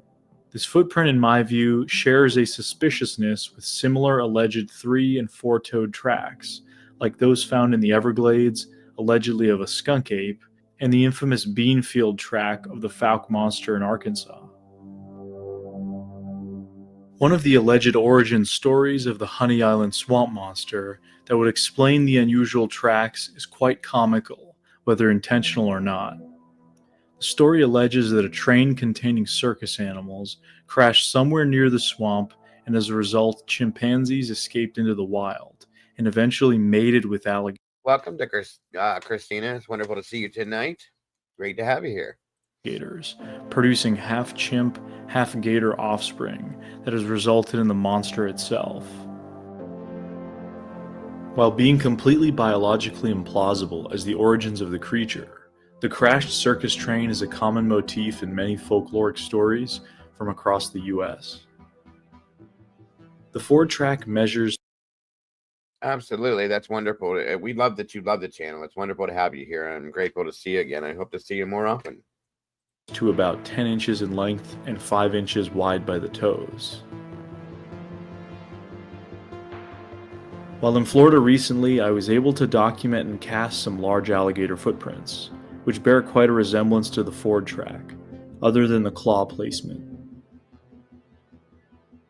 Most alleged Bigfoot prints have 5 toes, as that seems to be the norm. Some have suggested either a genetic deformity, or perhaps inbreeding, or even adaptation to living in a swamp as reasons for the 3 toes. But that still seems like a stretch to me. Perhaps the tracks simply aren't real, which would make the most sense, as Occam's razor dictates. There might even be evidence that conclusively proves the Ford track to not be real.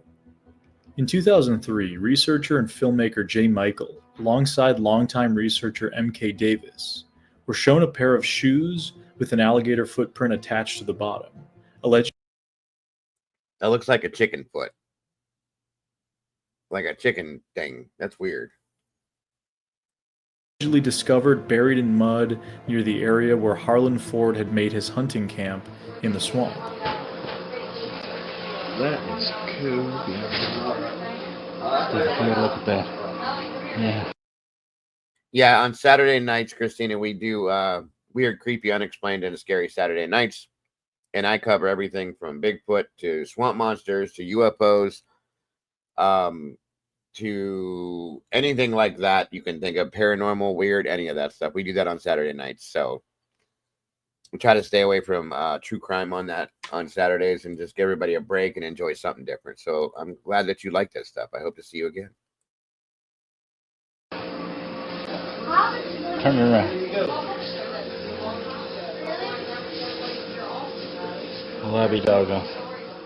According to Jay, the shoes were discovered in the late 1970s, and when confronted about it, Harlan Ford did not confirm or deny anything. At the time, it was known that the tracks were faked, and that local news even covered the discovery of the shoes, but that news never made it out nationally. Here's the shoe along with photographs of known Honey Island swamp casts and cast photos, including the original casts cast by Harlan Ford. The shoe print is the same size and width of the casts. It bears the same indentions where Welcome, the toes Aquarian. Good to see you tonight. Even the telltale tilt of the middle toe can be seen in comparison to this cast photo. The bends and arches of each toe can be easily seen represented in the casts.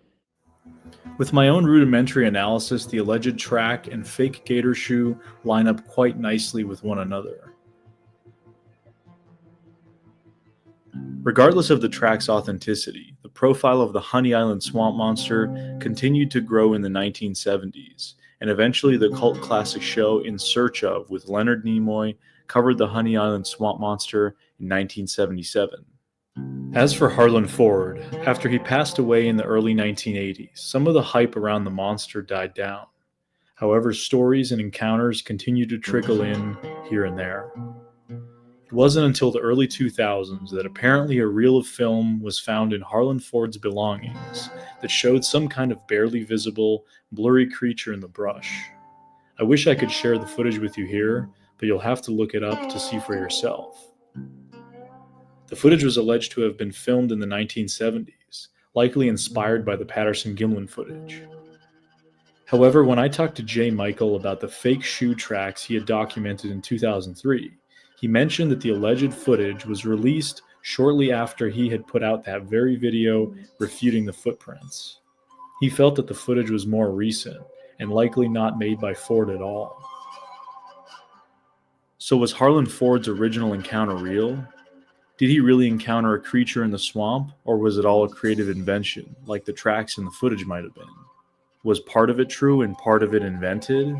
Or was it a case of Ivan Marks syndrome, as longtime researcher Thomas Steenberg would call it, where somebody has a potentially real Sasquatch encounter, but then muddies the waters with hoaxing and desperation in order to try and prove something about these creatures? These are all good questions, and in a topic that is unfortunately filled with many hoaxes, all a very real possibility.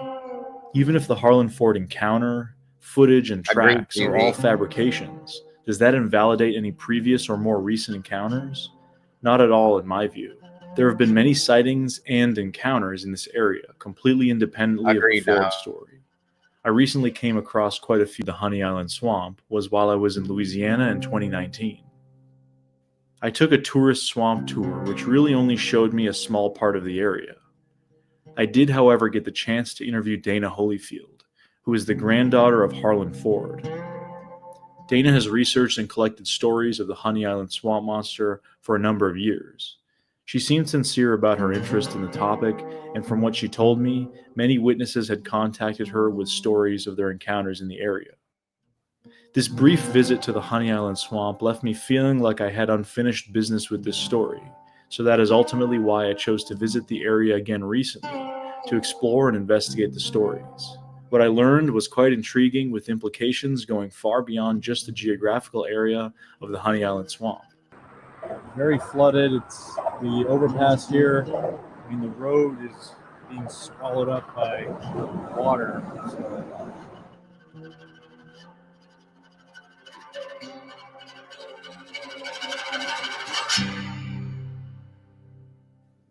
One of the first people I interviewed while in Louisiana about their experience in the swamp was a longtime hunter and outdoorsman that Scott from the Bigfoot Mapping Project connected me with.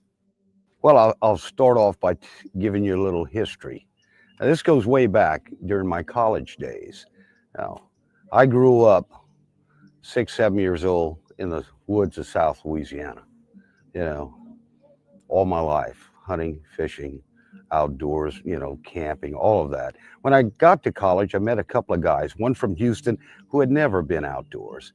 The other was from a small town in South Louisiana, but he had no outdoor experience. Well, they saw me practicing with my bows. This is in the early, when bow hunting was just getting started here in the States. And I was practicing, they were interested. They wound up buying each a bow, and I would show what I knew. Then one day they said, well, we'd like to join you on a hunting trip. I said, well, I plan on making a bow hunt in the Honey Island Swamp. I hadn't been there ever. I had been nearby in similar woods, but not technically in Honey Island. They decided to join me. I said, boys, we're packing it in. That is, we're gonna park the vehicles, we hiking in, bring what we're staying a couple of nights. And later that evening, we had a campfire, we had a couple of drinks. About 10 o'clock around the campfire, we were feeling good, proud of ourselves of making the trip into the woods. And these two inexperienced, they were loving it. And all of a sudden, I heard a sound I have never heard before. Nothing like any animal, not a pig, not the moaning sounds of a wild cat, nothing like that. It did it a second time. The hair on the back of my neck stood up.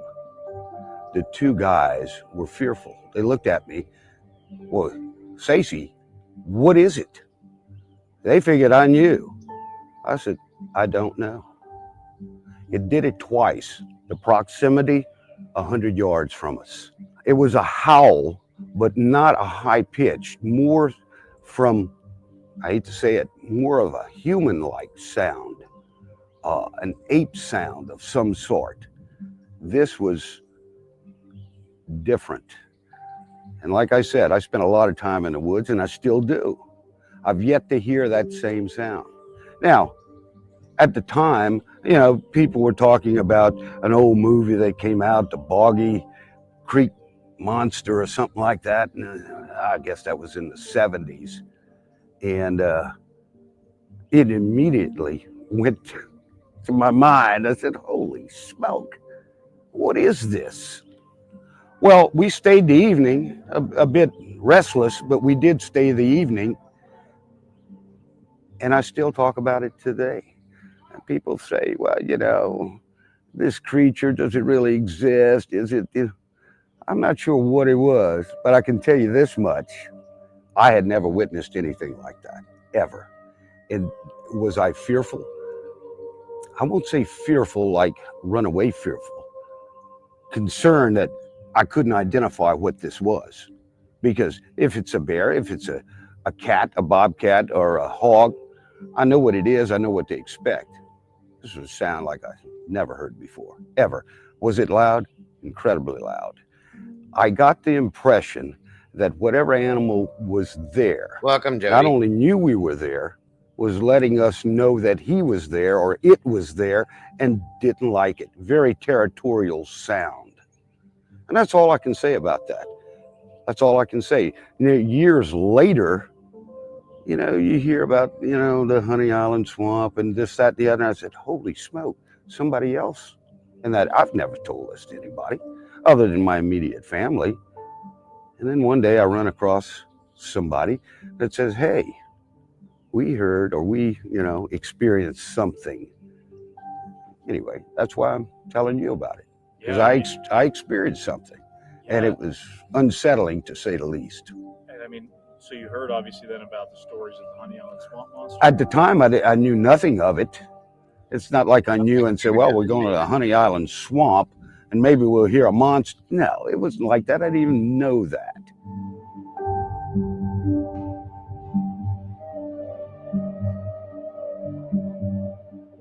While not including a visual sighting, what intrigued me about Stacy's encounter was his lack of awareness of the overall Honey Island Swamp Monster story. My next interview was with Kalila Smith, who did have a visual encounter with a creature while driving through the swamp. I had an experience in the very early 90s that absolutely blew my mind, and to this day I can't explain what it is. Now, I've been involved in ghost hunting and investigating mysterious occult mysteries and so forth for almost 30 years, and this is the one thing that I could not explain. I was coming home from a party. It was late one night. It was in either late January, early February, because it was that time of year that we always get that heavy fog. It's when it's that first cold weather that we get, and the weather changes drastically from the day to the night, and over these waterways a lot of fog forms. So I was coming back late one night from a party, and I was leaving the area of Picayune, Mississippi, which is right past Pearl River, Mississippi.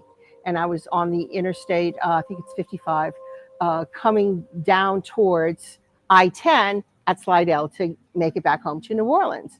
And I was just getting ready to go over the bridge that is over the Honey Island swamp. The fog was so thick that I really could not see past my headlights. That's as far as I could go. And then everything else was just, gone. So I could see a little bit above my headlights, and that was about it. And I was probably going about 65 miles an hour, and I was in a minivan. So I was not in some tiny little car. And as I was going down the road, I passed something that I couldn't identify. Now, this was an animal. I know that it was an animal. And this thing stood in the midline of the road. If I would have been over another maybe foot, I would have hit him with my mirror. Any other kind of animal would have darted away as soon as those headlights hit. But whatever it was stayed there. And it was interesting because all I saw was its legs. So how tall would it have had to have been for the rest of its body and head to be taller than a minivan? I mean, literally, I saw two legs standing on the midline, and as I passed it, it was so bizarre because I had never seen anything like it. Its fur, and it's ingrained in my mind. I mean, just that one little split, passing it by, I will never forget what it looked like. It had this dirty, gray, matted-looking fur on both legs, and they were big legs. They were about this big, and it was all of this fur. It reminded me of what, like if you didn't shear a sheep and they just got dirty and matted, and it looked like maybe there was some mud in there. And I passed it, and before I could even say, what in the world was that? I smelled the smell that everybody described, that I had heard my whole life, of that smelling like that wet dog, gamey kind of smell. And it had the smell of, unless you grew up down here, you don't understand when I say it smelled like swamp mud. That swamp mud, that mineral mud kind of smell to it, plus a wet dog. And it was just like, I just got this chill because it was like, was that the Honey Island creature? I know you had mentioned to me before you had thought about perhaps turning around to go see it again. I mean, what was your initial reaction? Were you confused, frightened, or what was running through your mind? At that point in time, I had a million things running through my mind. I immediately looked into the rearview mirror to see if I could see what it was and make out what it was. And of course, it was pitch black. And my first inclination is, let me find a turnaround so I can go back. And as soon as I hit the bridge, there's the sign saying there's several miles before the next exit. So back then, I didn't have a cell phone. I didn't have any type of camera or anything on me to take a picture. And here I am by myself. It's after midnight. I'm out here in the swamp, and it's foggy. And my first thing, do I drive several miles, turn around, come back, and circle back up? And that was, of course, the first thing you think to do. It's that, that Scooby-Doo mentality of, I got to go back and look at this. I've got to go see what this was. And then as I'm driving, I thought, but what if it's not in the center line next time? What if it's in the middle of the road and I hit it? Then what? And I started getting really fearful. And it was like, maybe I don't need to know what it is. Maybe I need to just research this beyond going back there. And that's what I decided to do. I started really getting kind of, that gut feeling you get where you get that sense of just fearfulness and you go, that's probably not a good idea. As it was shown earlier in the video, Kalila knows quite a bit about the overall folklore of Louisiana and would have been aware of the stories of the creature. Her sighting, however, is not out of the ordinary. A majority of Sasquatch-like sightings across North America take place on roads or highways. You have the two right ingredients in the same place at the same time, being a human driving on an oftentimes rural road and a Sasquatch either crossing or being seen near the road. I had a few other interviews to conduct while in the area over the next few days, but in the meantime, I wanted to see the actual Honey Island swamp, so I met with a local who would take me out deeper into the swamp itself. All right, so heading out now in the Honey Island swamp, taking this guy right here.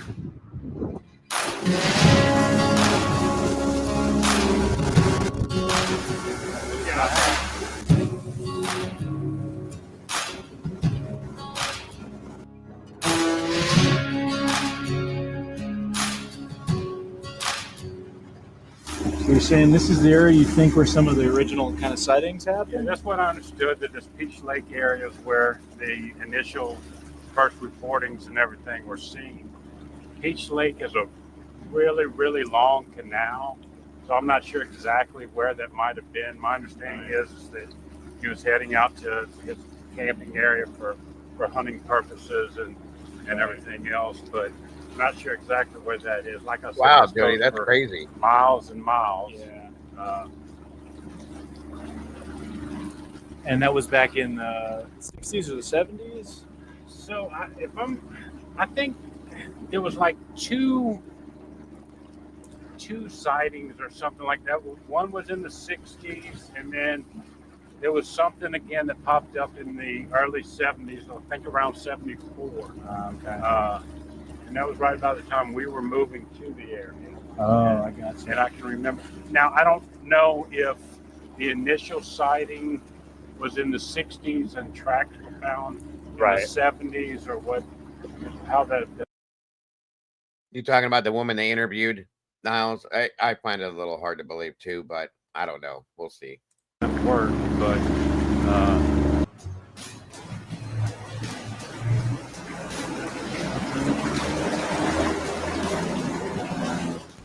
well, the water is just simply too high. We're trying to find some dry ground, but there's really not a lot of options out here. The river is just so high.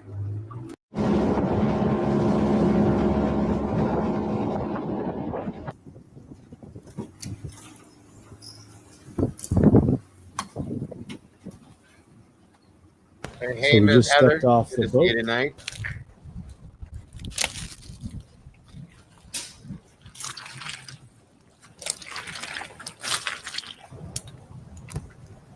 So, I mean, we're not even that far from the river, but you can't even see it anymore. It's just thick with all this. Yeah, that's a great movie. Another one. underbrush There's kind of two of them covering actually, everything Alicia. up They're and both great.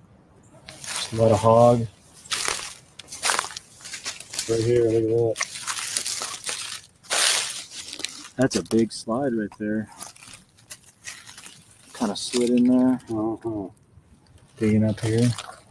So is it, yeah, there's this side. Would they be digging in there for bugs and stuff? grubs. Grubs, yeah. There's a hog dig for you. I mean, so what did you see out here? You said you had seen a. So I was going squirrel hunting one morning and driving down to the management area, and this is back in the late 80s, and had a Suburban at the time, and out in front of me, just right at daylight, I had a pig run across the road in front of me. I was like, holy crap. And so I stopped and just sat there, and immediately behind it, a big cat ran out. Yeah, I mean, The best 25 scene in feet the in whole front of movie. my Suburban. Perfect view of it and everything else. Definitely a big cat. Had a long tail. Best I can assume is it was a mountain lion, a cougar, or however you want to call it. But that was my only sighting was then. Never really talked about it much, just, you know, and everything else. And but they're not supposed to be here. Well, they're not supposed to be here, but every once in a while you hear people talking about them passing through and everything else. Yeah. And I I bet, think that's Joey. pretty much what I had. It's still That's cool. crazy. I mean, it still tells you that this area supported an animal like that at one point. You so. just never know what might pass through here Yeah. from time to time. Aside from just stories of the Honey Island swamp monster and the occasional mountain lion sighting like James's encounter, the Honey Island swamp is also known for sightings of another cryptid of sorts. This area is known for reports of the critically endangered ivory-billed woodpecker. As one of the largest species of woodpecker in the United States, the ivory-billed woodpecker is mostly deemed extinct by now, with the last documented sightings being in the 1940s in Louisiana. But alleged sightings around the area of the Pearl River have even prompted people like extinct animal researcher Forrest Galante to look for evidence in this area. These stories only seem to add to the reputation of the Honey there's Island two of them. swamp There's as two being a movies of, primordial about habitat. ghost ship. It's pretty You wild. got something right here where, see this? It kind of looks like a footprint, but I think what you're having is some kind of a slide. You see that? I don't know if that's just a natural or what that's from, but somebody could look at that and say, oh, that's definitely a footprint. Ain't your foot. But it definitely is not. I don't think it's a footprint. But you see, And when there's only one like that, I mean, but you see, you know, there's the dew claws, there's the point Yep. of a pig there. I'm just That's wondering. too square to be a footprint. there's not a whole lot here, just a lot of hog evidence. I mean, it just goes on the woods here. You could, I guess anything hypothetically could be out here, but with the water so high, there's limited areas of dry ground. So that's kind of what we've been looking at in here and just finding a lot of hog evidence, and that's pretty much it, not much else.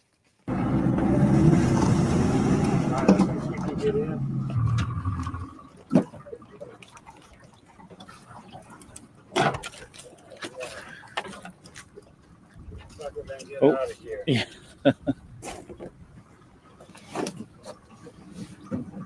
Water moccasin up the road. Very venomous snake here. The complication here is that much of the area is now flooded. As this road, I can't get through it with my rental car. So my plans have been forward a little bit here. I was hoping to camp in this area along the Pearl River. Unfortunately, camping is closed now in the National Wildlife Refuge due to the flooding. I think they say 15 to 17 feet, and then it's closed. So it's above that now. I think it's around 17 feet. So I'm not able to camp. There's not a lot of dry areas. I mean, there's one right behind me, but not much. So it leaves me a little bit of a kind of tough situation. I'm closer to the highway than I'd like to be. You can kind of hear it in the background. But there's still plenty of space here. I mean, there's underpasses that go under the highway for wildlife. So I think what I'll do is probably just hang out in this area tonight, maybe walk these roads. I can walk them somewhat with my boots as long as they're not deep enough. I might give that a try and just kind of see as a solo investigation out here, see how that goes.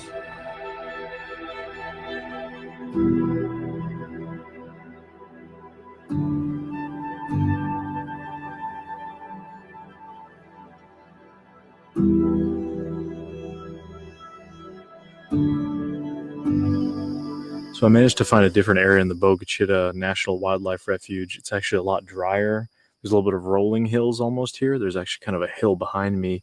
There's water kind of on two sides, but I was able to pull right in, and it's very quiet here. I don't have the highway close by. This is more in the northern section. Looks very wooded, very promising driving in here. I'm already hearing stuff moving around, so what I believe is probably an armadillo or something. I was just scanning with the thermal.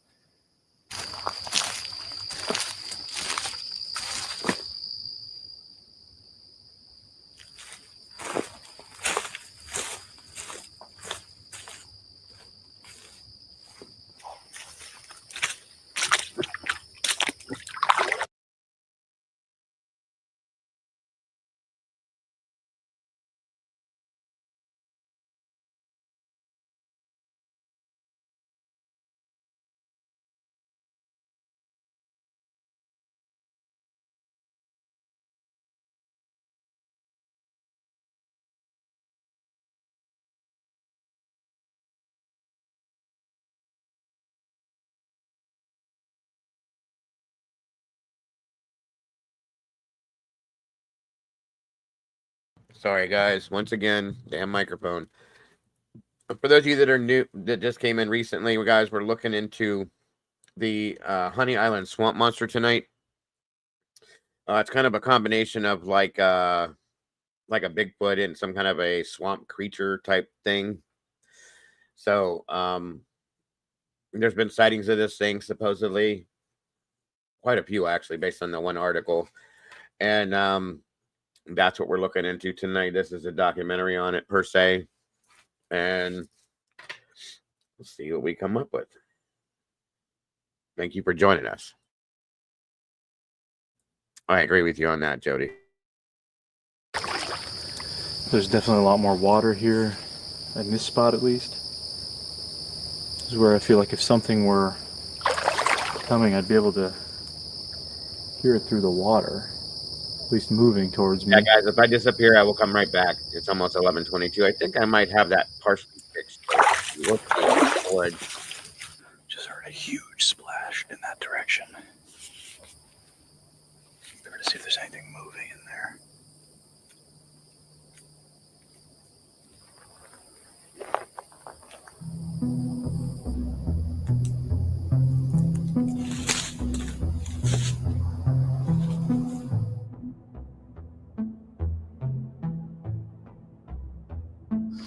Well, I'm exhausted. Probably gonna call it a night here. Just kind of wanted to poke around, see if there's anything going on. Very quiet, somewhat windy night. Not much going on, except bugs.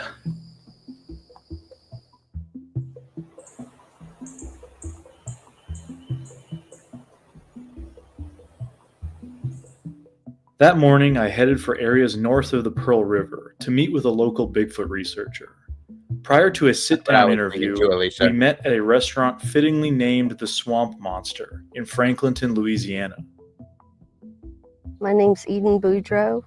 Live in Washington Parish, Louisiana, and that's where I had my first encounter when I was about 8, about 1973, 72. And we were sleeping at night at my aunt's house, and we didn't have air conditioning, so the windows was open. That's great house. I love it. And they had an attic fan, and the attic fan draws the curtains into the house. And my bed was pushed up against the window, so the curtains was drawn in across me. And I woke up to this growl, snarl, kind of exhale. It's weird. It was like 3 or 4 different sounds all in one. And I looked out the window, and there was a Bigfoot standing there. The window's probably about 6 feet off of the ground. So he had to have been 7.5, 8 feet tall. There was a light in the yard, so he was backlit. So I didn't get a good look at him. But that's how I got interested in it. I mean, I basically grew up knowing that they're real. You know, my grandmother used to tell stories, and warn us about the wood boogers getting us. Since I've been up here, you guys have to watch out for the wood boogers. You don't want to be got by a wood booger. How the hell? I couldn't be afraid of something called a wood booger to save my life. I guess if I seen one, that would change it, but a wood booger? Come on. You could have named it something a little bit more scary. Wood booger. people know I'm interested in the subject, so they reach out to me, and there's sightings, lots. I've probably talked to at least a dozen people that have had sightings, and a few of them real close to where I had my sighting as a child, only they had their sighting like in the 90s. Eden's childhood sighting took place in Bogalusa, Louisiana, which borders the Pearl River.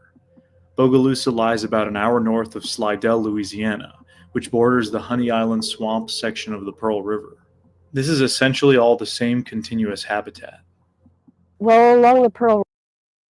Could you guys imagine calling the police and screaming in the phone, help me, I'm being chased by a wood booger? They would hang up on you. Click. I'm just saying, click. I can't imagine that. River, you have different wildlife management areas all the way down to the coast from Bogalusa and all the way down. You got the Old River, and then you got the Pearl River, and you got the Bogachita. And so it's thousands and thousands of acres. Huh? Be right back. I gotta go see what Clutch Them Nuts is talking about. What are you talking about, Taylor?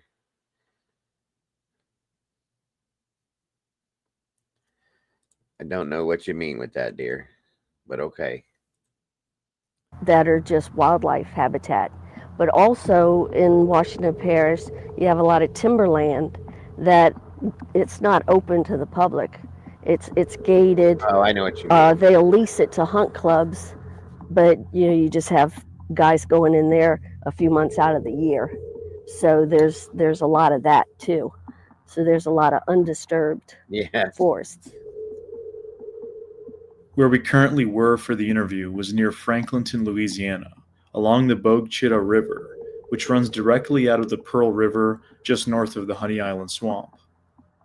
I've talked to people that have had sightings along the Bogachita River. You probably saw it when you went past it. It doesn't flood as bad as the Pearl River does. But yeah, there's sightings all along the Bogachita also.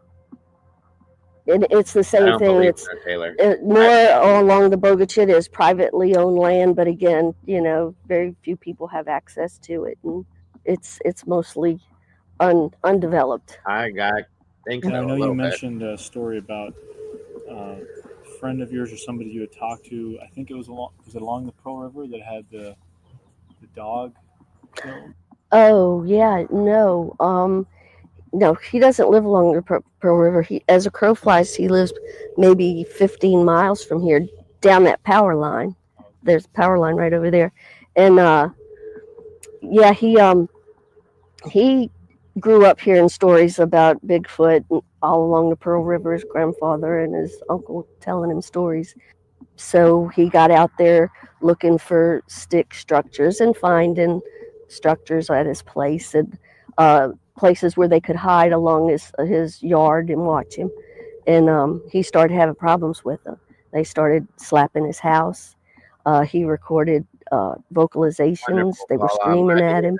And he had his dogs. He's got a few bulldogs. He has them on chains. And one had something. He swears it was a Bigfoot, and I don't doubt it. It grabbed his dog by the body and pulled it and pulled its head off. So the collar was still on what was left of the neck of the dog, and the chain was still there, but the body was gone.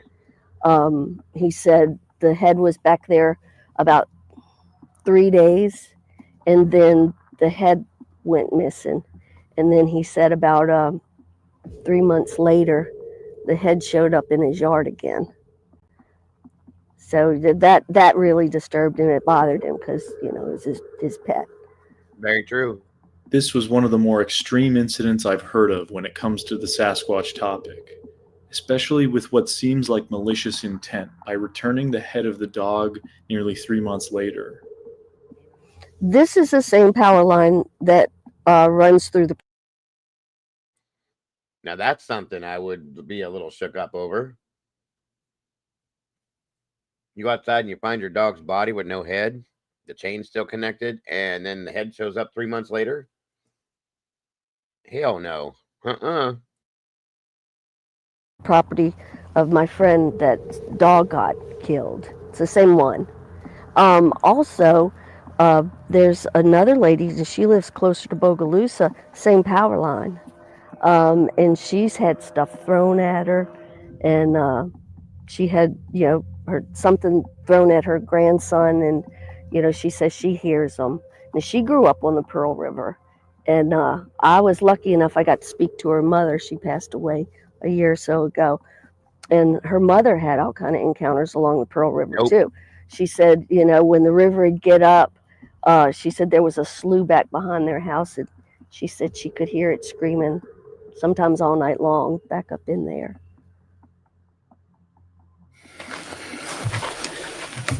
So what I've been gathering so far in this area in terms of talking to people, hearing some of these reports, mostly chance, random encounters, as is the case most places, following the rivers, obviously, and these forested areas all along, whether it be from the Pearl River down from Honey Island up into this area in the Bogue Chitto River, all these linked environments. That seems to be where a lot of the reports are happening. And as I said, most of them are just chance encounters. Obviously, the dog story of the head being ripped off is probably one of the more dramatic ones. I'd love to follow up more on that. I just wish I had more time out here. It's always the problem when That's crazy. in an area only for a few days where you're trying to do multiple things. It's not as conducive, obviously, to something like, say, Area A in Alaska, where we were there for basically almost 9 days. It just gives you more time.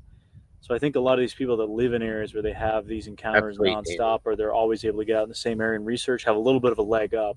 I mean, you never really know with this kind of thing. It's always kind of a shot in the dark. But these are just my thoughts in the moment while out and about. And yeah, that's basically it.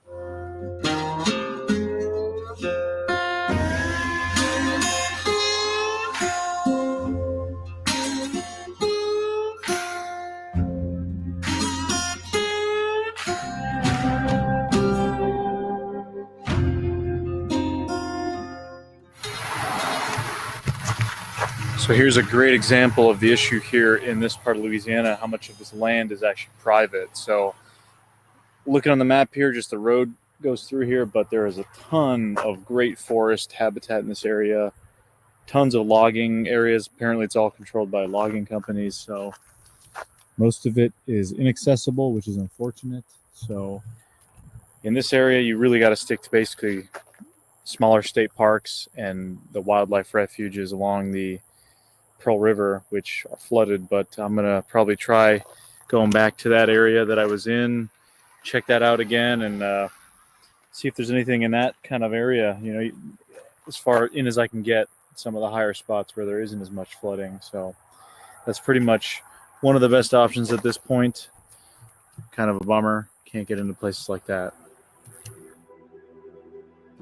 For the second night back in the same area of the Bogue Chitto Wildlife Refuge, I took the same approach as last night. I hung around outside, cooked up an MRE to eat, and just listened. I mean, there's just so much out tonight. I'm hearing way distant vocalizations. Yeah, they always say if there's any kind of a Bigfoot, you know, if you believe in them and whatever, if it's a thing, you'll smell them before you see them or hear them. Barred owls, coyotes. Nothing that unusual aside from the kind of knock sounds, but that's not definitive of anything at all. While there were a couple of times I heard what sounded like wood knocks, it wasn't anything substantial overall.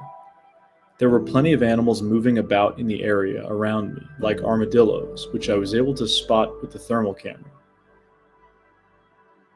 Aside from that, overall it was quiet. Overnight audio did not reveal anything of interest either.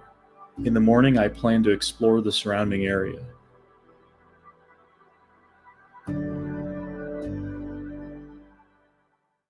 All right, so here's the area. Essentially, this whole side here, this is all flooded.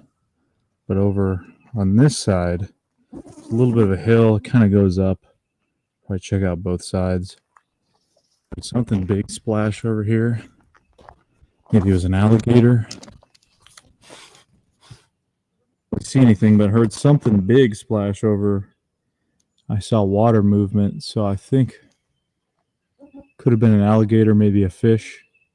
It's pretty loud. I'd guess alligator. So a new piece of gear I'm trying out here in the field for the first time. Something I just got. It's this Hill People gear chest rig, chest pouch. People call them different things. Really cool. It's basically, you know, like a pouch you have kind of hanging right in the front, held on. It feels really comfortable. And this is something that came recommended to me from Joe and Jesse over at Hellbent Hauler. And I've been looking for a way to kind of carry some extra gear without having a backpack or with a backpack. I mean, I've tried a fanny pack before, just gets in the way when you're moving around. This lets you be pretty free moving, and it has a lot of different functions. So one of the primary functions is it's kind of a holster, actually like a chest holster for your firearm. So what you do is you just pull it out, and then you would have access to your defensive firearm when in the field. You can just pop it right out, and it comes out pretty quick. But that's not the only function. That's obviously a pretty nice one, but with the extra space, you also have essentially a whole area to store stuff. So in here, I've got just a hanging flashlight, actually. In one section, got my bug net. I've got my Garmin GPS system in here.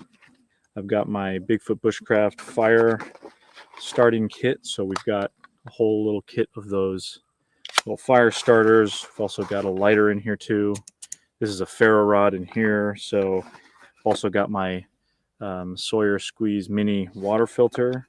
And then I've also got a front pocket. And this is where I keep a full expanding little water pouch that goes with the Sawyer Squeeze. So I can just put the filter right on here. And if I don't have any water on me, emergency, I can just fill that up. And then in the front, I can also keep something like my wallet, keys, stuff that I don't really want to have in my pocket or necessarily in a backpack. Even if I do have a pack on with this, the idea is if I have to dump my backpack or drop my backpack, I still have my essentials with me, and they're not getting in the way of me climbing or being able to do much. So I'm liking it so far, but we'll see how it does in the long run.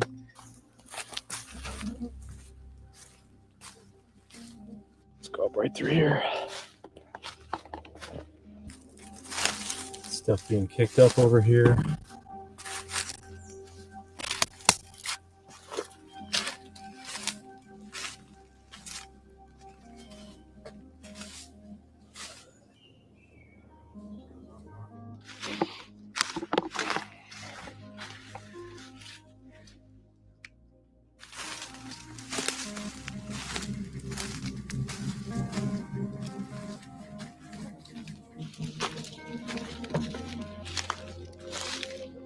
Yeah, I'm trying to see if anywhere where tracks might be visible along the shoreline here.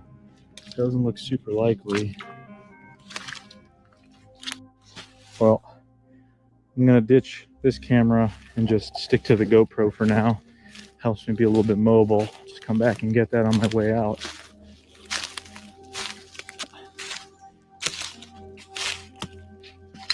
You know, people have been in here, older looking bottles.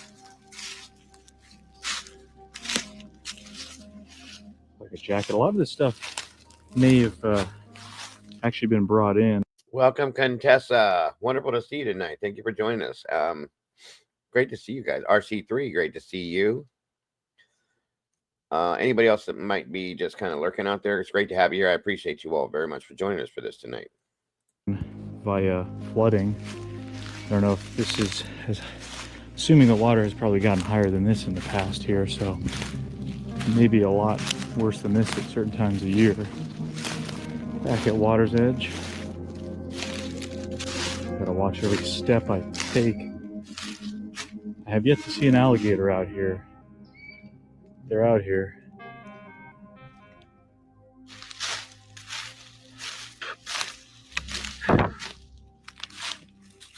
That's awesome, Paul. I'm glad you're enjoying this. That's all I want.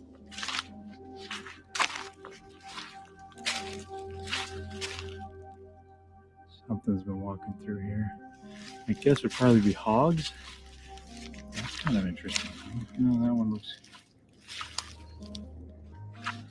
I'd have to guess hog. Pretty decent sized. Hog digging through, maybe. So you got a lot of tracks like that right in this one spot. Like we got all three of our teachers in here tonight together. Great to have you guys here. Almost done for the summer. Ugh. Very thick in here. Cool area though. Definitely enjoy it now. Just got to remember how to find my camera. No, I know where it is. I just got to follow the edge of the water there. There's the camera. Yeah, where I am now, I'm essentially straddling the border between Mississippi and Louisiana. The Pearl River is actually right over here. That's where all this water is coming from. I'm not that far, but there's just nothing but trees, at least from the map. You got flooded section there, and it just goes on. I don't know what else I can really do in here since I can't use a drone. Not allowed in the wildlife refuge, so puts me at a disadvantage for sure.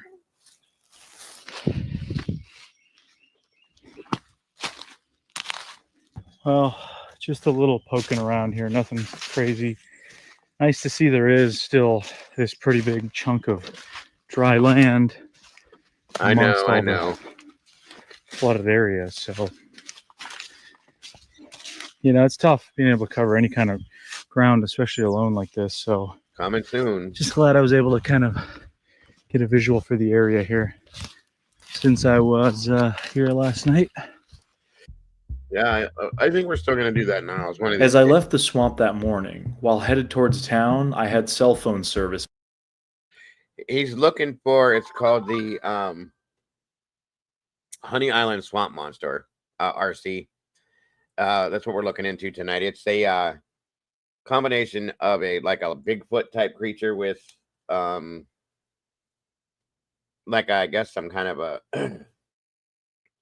a mixture of that and some kind of a swamp creature type thing. Basically, I think it's a Sasquatch per se, but that seems to be what he's looking for. RC, great to have you here tonight. Again, I noticed a message on Instagram somebody had sent me last or as they call it, a wood booger that kills me. It's hilarious. Night, which I was just seeing now. Just finished listening to episode 45 of Bigfoot Crossroads. I heard you may be making an episode of Small Town Monsters in the Honey Island Swamp.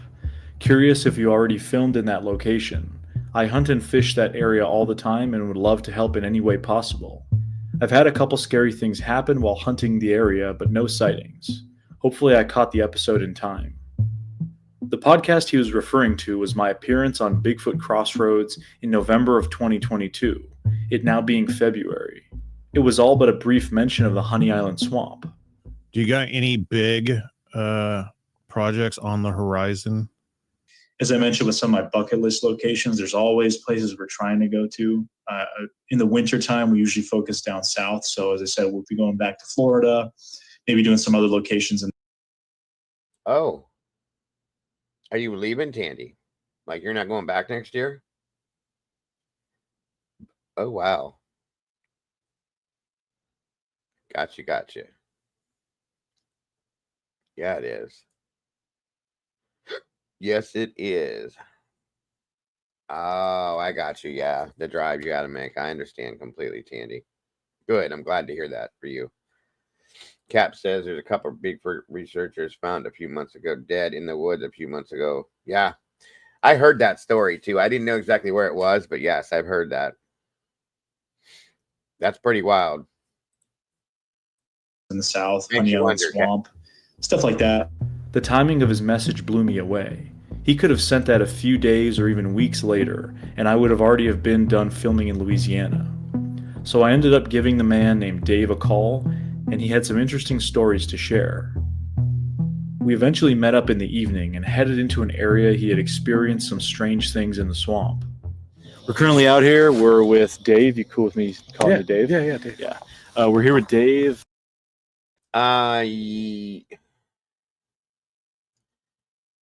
it Washington or West Virginia? I think you might be right, Cap. I couldn't remember if it was Washington or West Virginia, but it started with a W. I know that much. You had reached out to me because you had some kind of weird sort of stuff. You'd mentioned you had a history of knowing people and encountering kind of stuff out in this Honey Island Swamp area. And we're in a location where you had something happen. Do you mind just saying a little bit about what it was that happened? Yeah, sure. Probably like 4 or 5 years ago. Came out October, early bow season. They found two Bigfoot hunters dead in the woods. in Washington State. 39, I think Cap said, and 58 and 39 years old. It was a few months ago. I remember hearing the story. It's pretty wild. And they were out there hunting for Bigfoot, and never came back out. People go looking for him, and they knew what I understood is I can look it up and show you guys at some point, but they knew the geographical area they were going to roughly, and when they didn't get a hold of anybody or come back, they started looking for him and they found him. That's the story I heard. I don't know if that's 100% true, but that's what we heard. That's pretty wild to me. I would you got to wonder what happened. You know what I mean? And right down here we have a launch to get onto the Pearl River. Yeah. And we're on the Mississippi side right now. Yeah, on the correct? Mississippi side. With the Pearl River, it's kind of what is basically the state line. The once you border, cross, right, Yeah, right. once you cross the other side. So you're going to hunt in Louisiana, but you're basically just using a Mississippi boat launch and going in from there. Yeah, right. Yeah, Gotcha. That's it. Yep, Gifford Pinchot National Forest. Yes, that's exactly it, Tomboy. Thank you. allowed to, even in the Boca Chica, Mississippi people can use the parts that are even in Louisiana if it's in the actual Boca Chica. Makes sense. Yeah. But so yeah, just leaving after hunting one day. Had my boat on the trailer and driving down slow, and out of the corner of my eye, I see a big stick just come and smash off the corner of my truck. I get out, pretty freaked out at the time, didn't know, what was happening. Yep. Kind of took a minute, took a deep breath. I actually called my buddy and was like, I don't know what just happened to me, How thick was this stick? I mean, it was, decent, about baseball size and probably about 6 feet long. And it broke into a couple pieces, when it hit the truck. And, looked around a little bit, didn't hear anything or see anything, and got back in the truck and was so freaked out. I ended up taking a wrong turn. And got my truck stuck in the mud and ended up having to have someone come and get me out. And yeah, ended up being a big ordeal.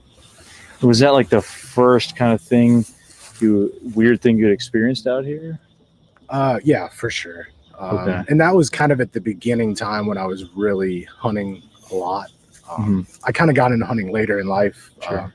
Grew up fishing and kind of needed to try something new. So I figured, got plenty of areas to hunt. So. And how aware were you of the stories of like the Honey Island swamp monster or Bigfoot-like stuff in this area?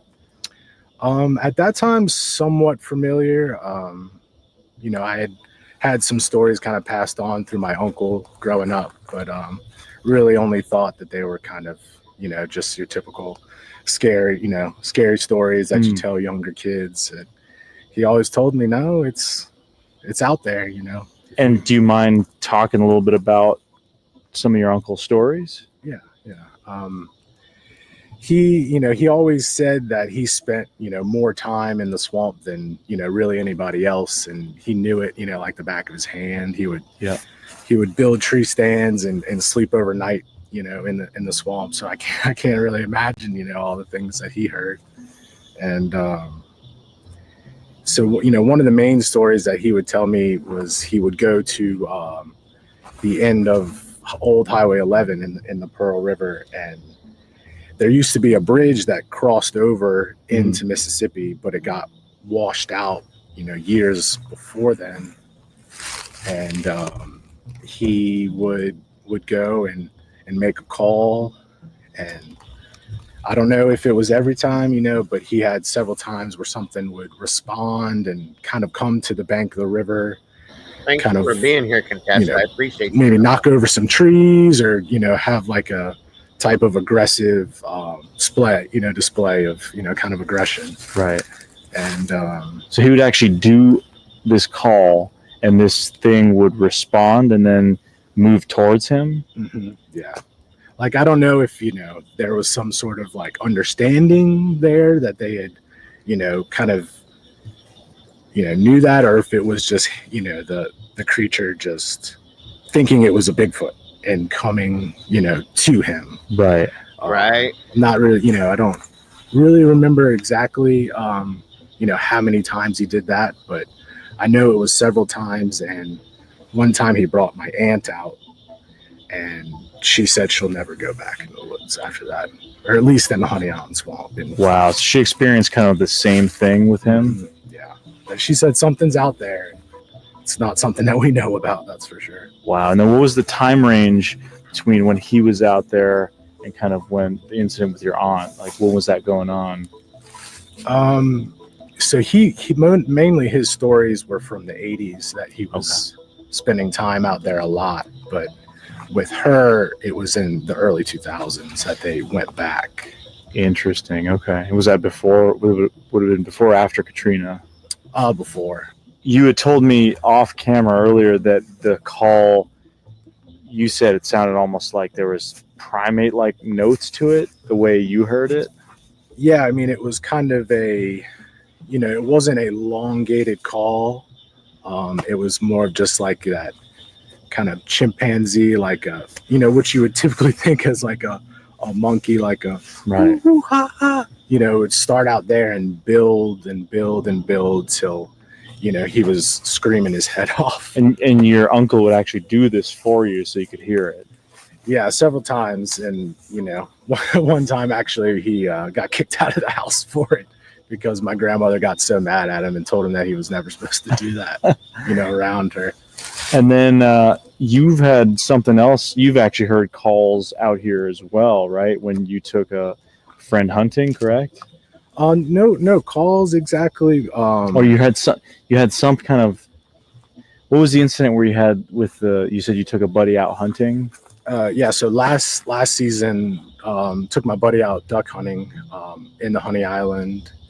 And, about 15 minutes before shooting light, so still really dark, not being able to see anything on ground level. We were sitting in a field that was bordered by a bunch of, flooded land, and then a slough that kind of bordered the field that we're in, making it a pretty good, duck hunting spot. We could hear something coming through the woods, which is pretty common, everything sounds kind of loud, but as time, minutes got, closer to shooting light, it was getting louder and louder coming towards us. And then we can hear it actually enter into the bayou that's about 30 yards on the outside of, the field we're sitting in, making its way through, and I can hear it coming up, the embankment that's directly in front of us. At this point, I've already talked to my buddy and been like, do you hear this? Are you, and this is actually the first time he's ever been hunting. So he didn't have any idea what was going on. Right. All of a sudden, I guess it gets close enough that we can hear the water dripping off and, kind of heavy breathing. That probably lasts for about 10 seconds, and it takes off, around the corner of, the field that we're in, gets back into the canal or bayou, and it either sounded like he ran into a big down tree, or, the creature ran into a tree, and, or it could have picked something up and thrown it towards our direction, but it smashes this big tree, then proceeds to come out the other side, and you can just hear the water just dripping off it the whole way. And as it runs through the woods, I mean, probably over the next 15 seconds, we can hear, very loud, tree breaks and, bushes being pushed over, and, until it, we didn't hear it anymore. And we were just, I don't know, just kind of dumbfounded about what had just happened, After telling me his stories, Dave and I explored the area for a few hours, but it was a quiet night overall. Upon returning from Louisiana, in the following days and weeks, Dave relayed some even more recent stories he had heard from the area. including one from a hunting buddy of his who experienced the ransacking of their camping gear, as well as a deer carcass being thrown at them from the woods, and another experience from Dave's coworker, in which they encountered a large figure watching them as they hunted in the swamp. It seems that the stories from the swamp keep on flowing, especially from hunters, who spend arguably the most time out there out of anybody nowadays. Okay, something that can throw a deer carcass throw it? Come on now. That's crazy. That's nuts. Wow. So what exactly is the Honey Island swamp monster? Is it a real living creature that roams these remote corners of the Pearl River, or just something we have conjured up due to our misunderstanding and fear of swamps? Am I now any closer to the truth than I was before embarking on this journey? In some ways, both yes and no. Yes, in the sense that I Right, Eddie, experienced right. firsthand the rabbit hole this mystery can lead you down. No, in the sense that whatever is out there remains elusive. While the tale of the Honey Island swamp monster is a unique folkloric case, it is one that involves many characters and stories, some of which are true and some of which are false. The origin of the monster as we Chicken know foot. it may very well come from those fake tracks made in the swamp decades ago, but the story goes far beyond that.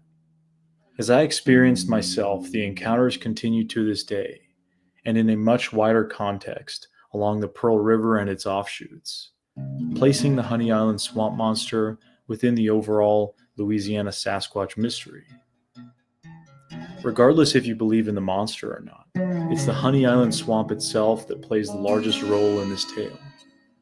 More than once I was told how this was the most primitive of all swamps in Louisiana, which says a lot for a state filled with swamps. It seems that as long as there is a Honey Island swamp, there will be stories of a monster, or even other mysteries lurking in its murky waters, in between the tall cypress trees.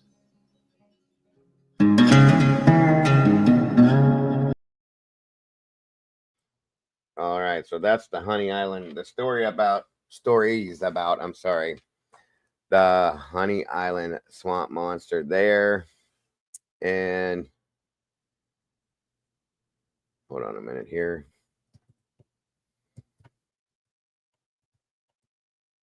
And there was another piece to this too that I had put up in here for you guys. Hold on.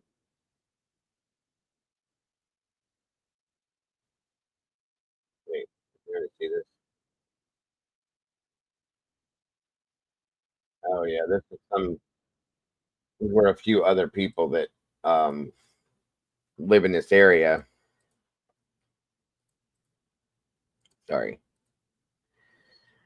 No swamp for you. No swamp for you.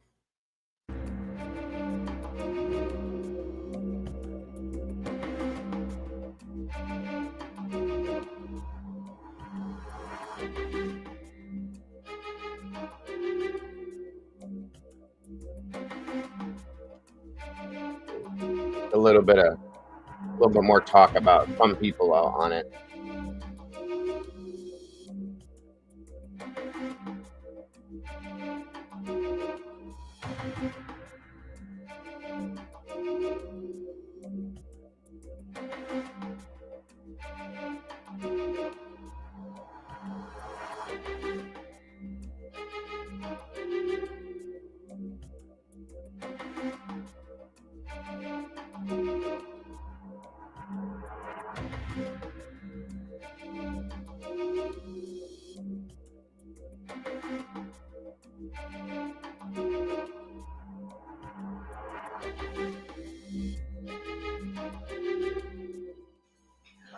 When did you meet my grandfather?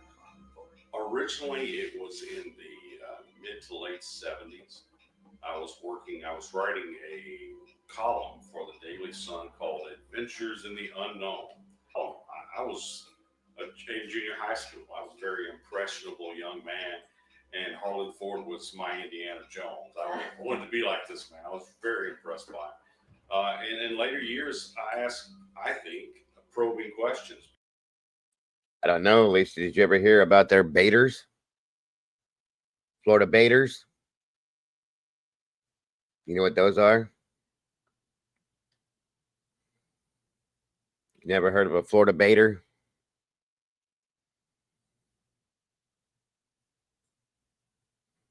Oh yeah, 100%. Always respect nature. A Florida Bader. It's half bear, half gator.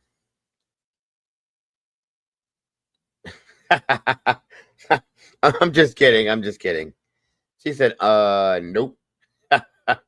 I knew Tomboy or somebody was going to come with that. If Mikey was in here, he'd have hit it first, but that's not where I was going. You sickos. It's a baiter. No, not a masturbator, you weirdo. You guys have sick minds. Sick minds. Sick minds.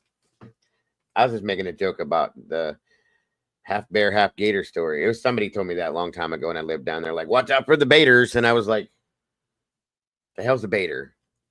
It's a half gator, half bear. I was like, "What the hell is that?" It's a joke. Obviously, they don't exist. And then you got sicko tomboy over here. Because I wanted to make sure that we were just talking about something that was real, and I felt like I got that answer. So how did you go about rounding up Yes, it was a damn dad joke. Leave me alone. the new witnesses? You know, that's what I found. Some of the people I met did not want to be on camera because they said people make fun of them or think they were crazy, or, you know, and some of them didn't care. They just told me their story, and whether they want to believe or not, I don't care. What the hell, Jody? Part boy, part animal. Are you kidding me? Good God Almighty. You sure it wasn't like a feral? Like, you mean like a feral child? Is that like the snipe up here in Michigan? Yes, exactly. I've heard about snipes. Half man, or half boy, half animal. That's insane. See, that's why when I go out in areas like that, I always have my weapon with me, because nope, nope, nope, nope, nope. Yeah, so I'll just always make sure I have my camera when I go in the swamp. I didn't want to tell nobody. I really didn't want to tell nobody. Well, what, you were at your camp? I was at my camp, my generator died, and I was like, well, it runs 2 days on a tank of gas. So I walked out there to look at it, and I seen the shadow of it was big. And while I was running my lines, let me tell you, I heard something, and I don't know what it is. I heard something. It's indescribable. Well, I'm a 25-year critical care trauma ICU. See, here's the thing with these stories, you guys. That's why I'm showing all these extra stories and stuff. How do you going to tell somebody that they're lying? You can't. But you don't want. It's hard to believe these things unless you see it yourself, and you don't want to look at somebody and say, "No, you're full of shit," so on and so forth, and all that. And nope. I can't.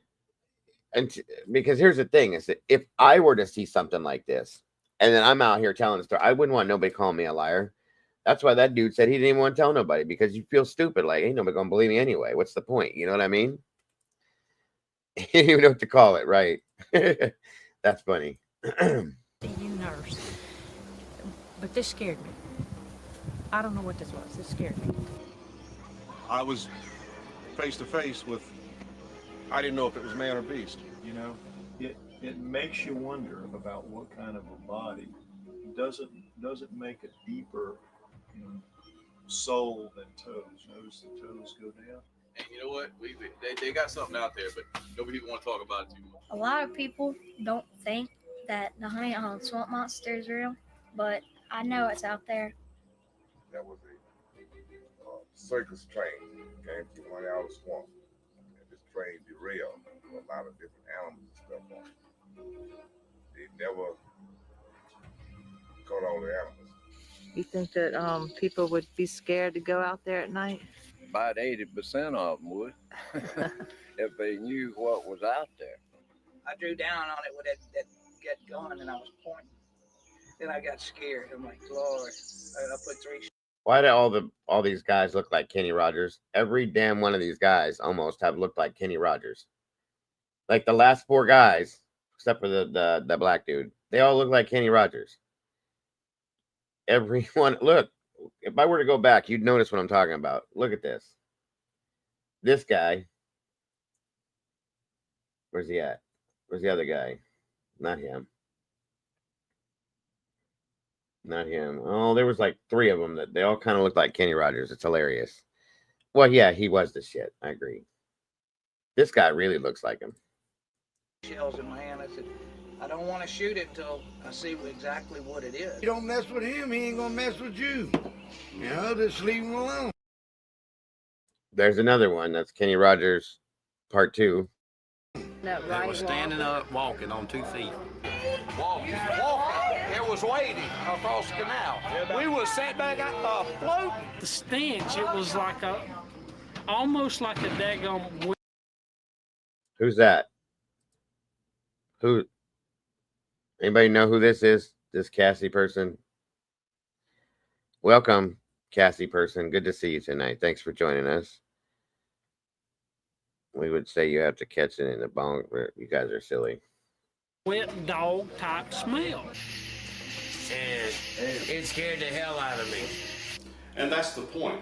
If the casts were of gators, then there was no reason to fake them in the first place. It was just a mistaken identity. And it doesn't mean that Harlan Ford was hoaxing anyone. Right. The interesting thing about that foot that was on the bottom of that old shoe was made out of resin, wire, and wood. Now, I know you spent some time in Los Angeles. That's exactly what the prop makers use in Hollywood. Right. So it's more likely that not some hunter in Honey Island Swamp or even some air traffic controller. It's more likely that someone from Hollywood made those feet. Story that he wrote himself that I found, and he tells what happened, like with Eagle Films coming and wanting to make a movie about it. He gave them a track, you know, to maybe they were going to recreate the footprints, just like every film crew that's ever come here to interview me about the creature. They want a track so they can go stick it in the mud somewhere and make a footprint. Now, this woman had a personal experience with this thing, like face to face, I believe. She's been in multiple other things they've done. She was on the History Channel. She was on Nat Geo, and had a physical interaction with this thing at some point in time. Because she lives right off the swamp, I believe. That we could go talk about on film as a reenactment. That's very valid. And for someone to come out here and do a so-called documentary that is one-sided and slanted, tarnishing the name of Harlan Ford, they should have at the same time did the other side of the coin, show the pros and cons. Right. Or was this real or was it not? Well, I can tell you that I do believe so, Alicia. He's the one that had the first ever. It's funny. How did you know that? Have you seen this before? But it was, anyway, no, Tomboy. Anyway, he's the one that had the first ever interaction, so on and so forth. But according to the stories and stuff in the articles, she had one too because she lives in the same area. So I don't know. I've never met a more sincere man. If it was a hoax, then Harlan Ford didn't know about it.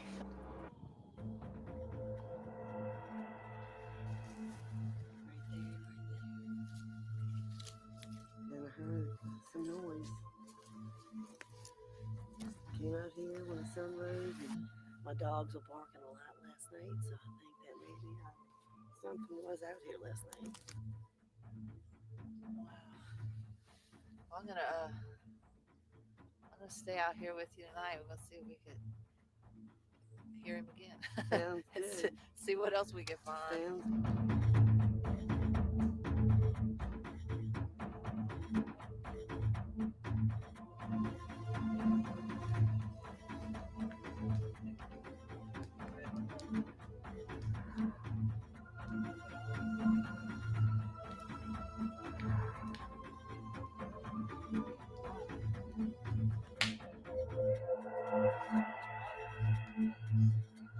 Now that's a bar.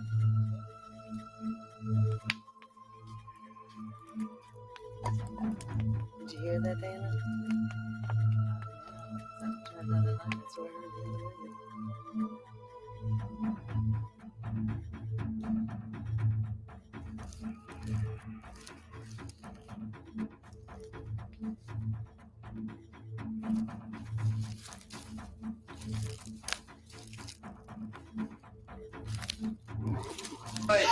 But when that happened to me at my camp that night, all right, I'm a believer now.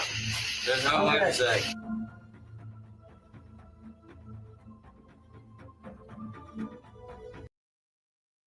So those are some more what do you call it? Personal experiences people have claimed that they've had. I think if I still have this, I have one last thing on this for you guys, and then that'll be it for it.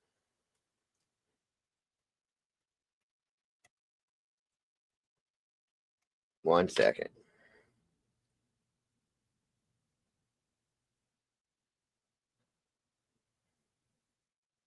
Where's it at? Hold on.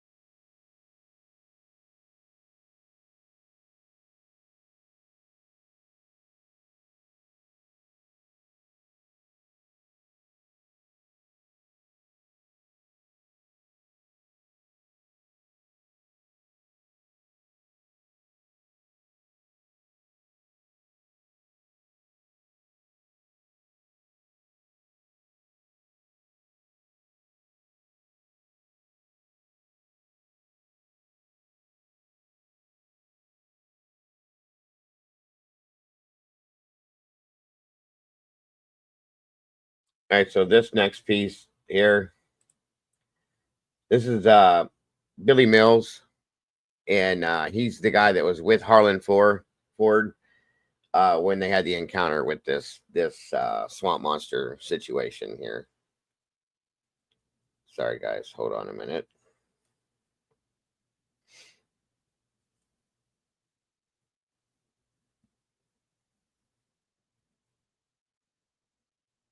All right, here we go.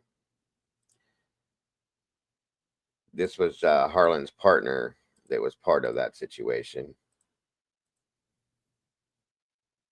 All right, my name is Billy Mills, and from 1958 to June of 1965, I lived over in Slidell, Louisiana.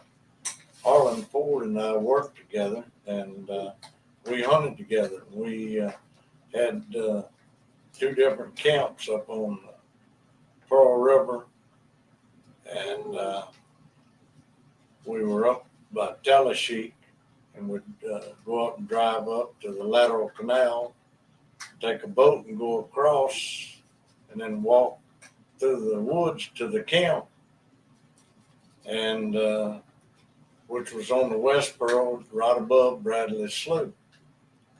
And on one of the occasions there that we were going up, we had to have an outboard motor repaired. We were bringing it back for the boat that we kept in the river. And we were also bringing some groceries and stuff along for the camp. And we had went up the lateral canal and parked our boat and walked across the canal levee and was walking through the woods to the camp on the trail that we had made. And as we rounded a bend with bushes on each side of it, naturally, about 20 yards ahead, we walked up on something, and it was like it was down in its all fours in the bushes there doing something. And I never thought nothing about it because there's a lot of wild hogs and such in the swamp there. And I thought it was just a great old big hog. From the portion that I could see, it was brown in color. Then it stood up. It had hair all over its face and hanging down. And I stopped, and Harlan stopped, and I didn't know what to think. And then just about as quickly as we saw it there and it's staring at us, it disappeared behind the bushes. Well, both of us woodsmen hunted all our life and hunted in there. And the swamp was fairly open there. And I don't know where to this day that it went, because I broke and run to see what it was. And we couldn't find no evidence, see nothing around there.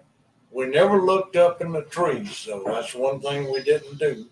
And whenever it went behind the bushes, it could have got into a tree and climbed up in the foliage, because this was in the summertime and there was a lot of foliage all around.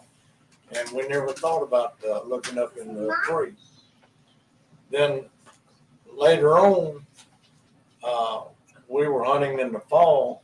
My father-in-law, Papa Joe Grasso, he and I were across the West Pearl River on an island that was formed by Bradley Slough and another creek that cut through from West Pearl up above and then come down below the camp and come back into Bradley Slough. And we were on that island squirrel hunting, and we heard it sounded like somebody beating a drum, but what it was a hog was squealing for dear life, and it sounded like beating on a drum. So I said, man, that's got to be something big beating that hog like that, and you could hear it across the river. I wanted to go over and investigate, but Papa Joe, he wasn't having none of that. So I like to never got him back in the boat to get back to camp, let alone go look for whatever that was killing that hog. And then later on, we found some tracks and all, and I believe Harlan made a plaster of it there. Later come back and made a plaster of it, but I never did see it no more. One night we were over there fishing and everything, and Jim, one of the guys had seen some eyes, and Jim Hartzog said, well, he was going to go investigate, and he took a shotgun. And after a little bit, we heard him shooting, and he shot till he run out of shells. And we had jumped in the boat and went down there and got him, and he fell off the bank after he'd run out of shells there, running from whatever it was.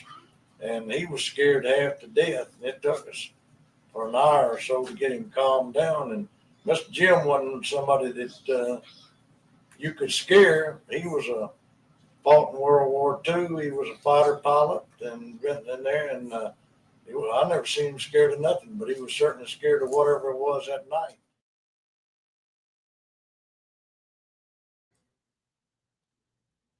And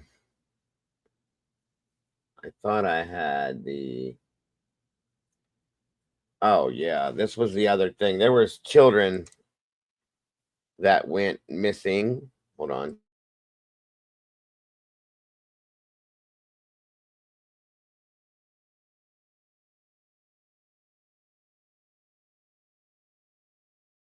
This is the last part to the thing for the night, you guys. There were some kids that went missing, and they attributed it to this swamp monster thing.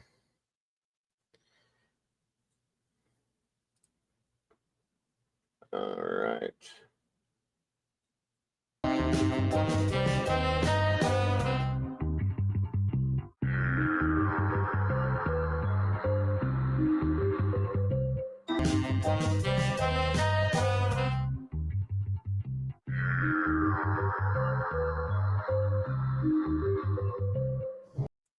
Did she just say psych?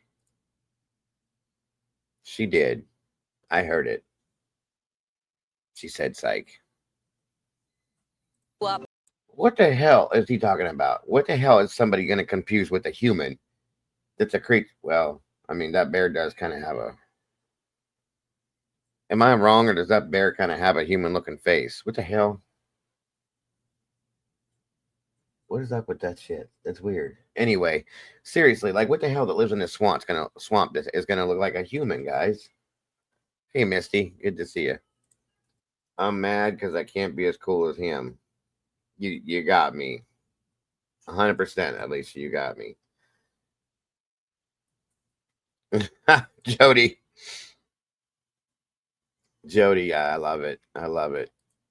I mean, between him and Eddie said Shroom, between him and Busty Betty back there, and this lady swears up and down for real that she saw something. She ain't gonna let you not know it. She's gonna argue till the death on that one. So for real, I'm telling you, they seen something. No, it was not accosting. Have you been? All right, y'all. That's the Honey Island Swamp Monster and all its relatives there. Whatever, whoever. I still can't understand how the kind of like she's warring with that family, and her granddaddy was warring with them, and she got the same last name as one of them somewhere. That one was interesting. I'll say that much, guys. Time for 23andMe, 100% demon. I hope you guys enjoyed it somewhat. Like I said, it wasn't going to be real scary, but it's a swamp monster. It is a swamp monster. Now, there were some other swamp monsters that I found, and some other things that were swamp monster-like. But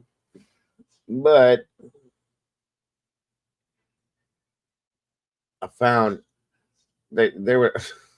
When I was scanning through this stuff, guys, the other day, I found a video that says there's a thing that exists that they found, unidentified creature that is part wolf, part bear, and part gorilla. It's a Barufawilla. Part bear, part wolf, and part gorilla. Explain that to me, please.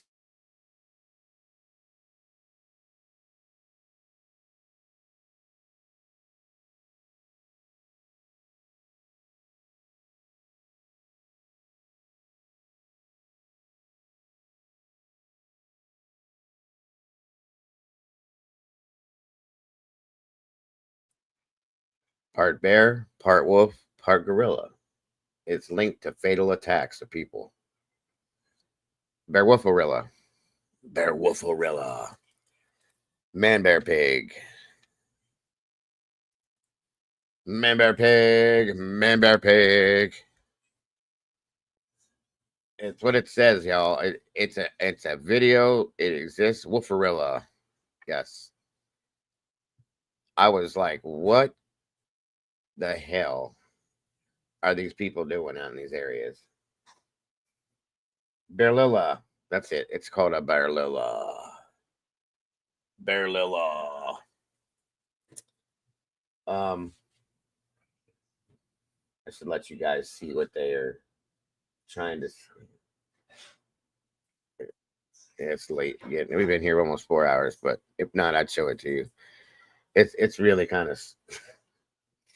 I just sat here and stared for a while. Yes. Bearlilla. It's the Bearlilla. Dun, dun, dun.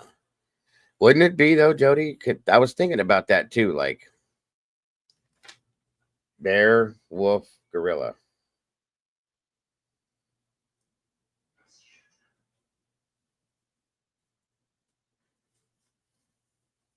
Oh, no. Oh, no.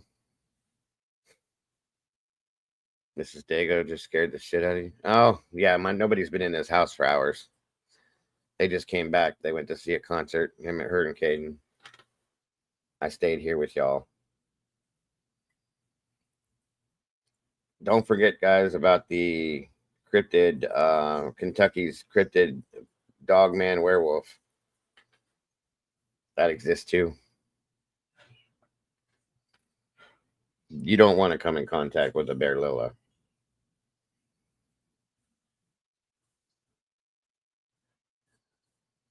Oh, wait a minute. What?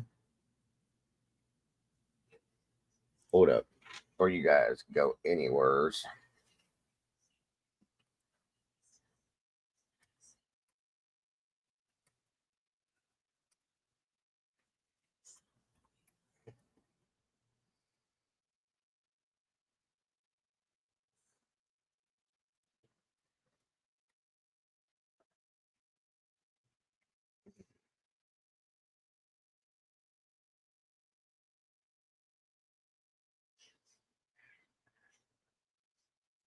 Hold up.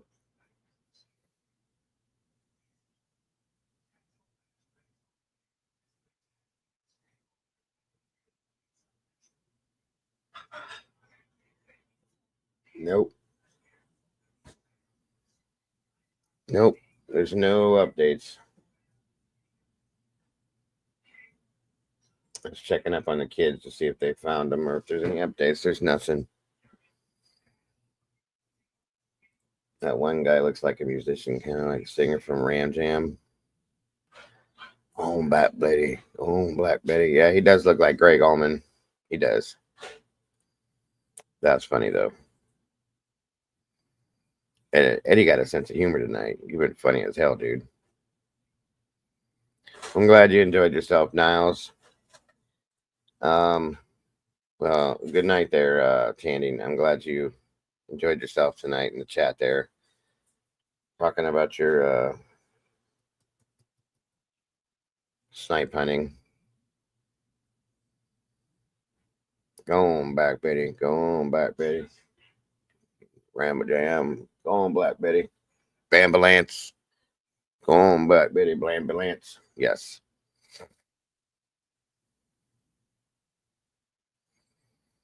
Oh yeah, we're gonna be hitting up the Jersey Devil too, and something else there's something else out there that they found that supposedly it's not the Jersey Devil, but it's a lot like the Jersey Devil. Plus, we're also going to be covering what are them things called that sit up on top of buildings? They're statues. I should know this because I used to love that cartoon back in the day. Somebody help me. Help me. Help me. Help me. Help me now. Not goblins, but gargoyles. Yes, we're going to look into gargoyles too one time, guys, because there's a whole thing on them. Help me. Help me. Don't you judge our snipes, and don't you dare ever call me Diego again. I get called that enough. You don't get to do it. My name is Dago, not Diego. Not Diego. It's Dago. Dago. No amount of weed is ever going to feel more than a glass of wine. Weed is never like alcohol. That's a good point, Contessa. I can agree with you on that one. Yes. My name is Dago, not Diego. All right, y'all. I'm sure you're tired of seeing my face. You've been here with me. Most of you have been here with me all damn day. So tomorrow morning, y'all, me and Mikey are going to be presenting some trivia to you for our morning show. And then you ain't going to see me till Monday. Probably Monday. Yeah, because tomorrow's Mama Day. Thank you, buddy. Appreciate you, Eddie. Yeah, gargoyles are fun. I appreciate you joining me all day long. Love you guys to death. I really do. I appreciate you so much. Mods, you guys are amazing. Thank you so much. After this is over, we have a 3-hour meeting in the Discord, mods. I hope you're ready for that. In voice. So I don't care how late it is. It's only 1 a.m. I'm just kidding.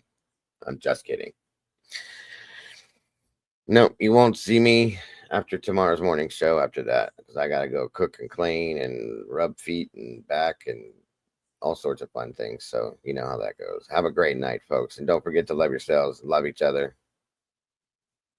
Not happening? Yeah, I know that. And don't change nothing, because you guys are the beautiful people. Much love to you guys. Have a great night. Good night. God bless. And I'll see you soon. Bye-bye, y'all.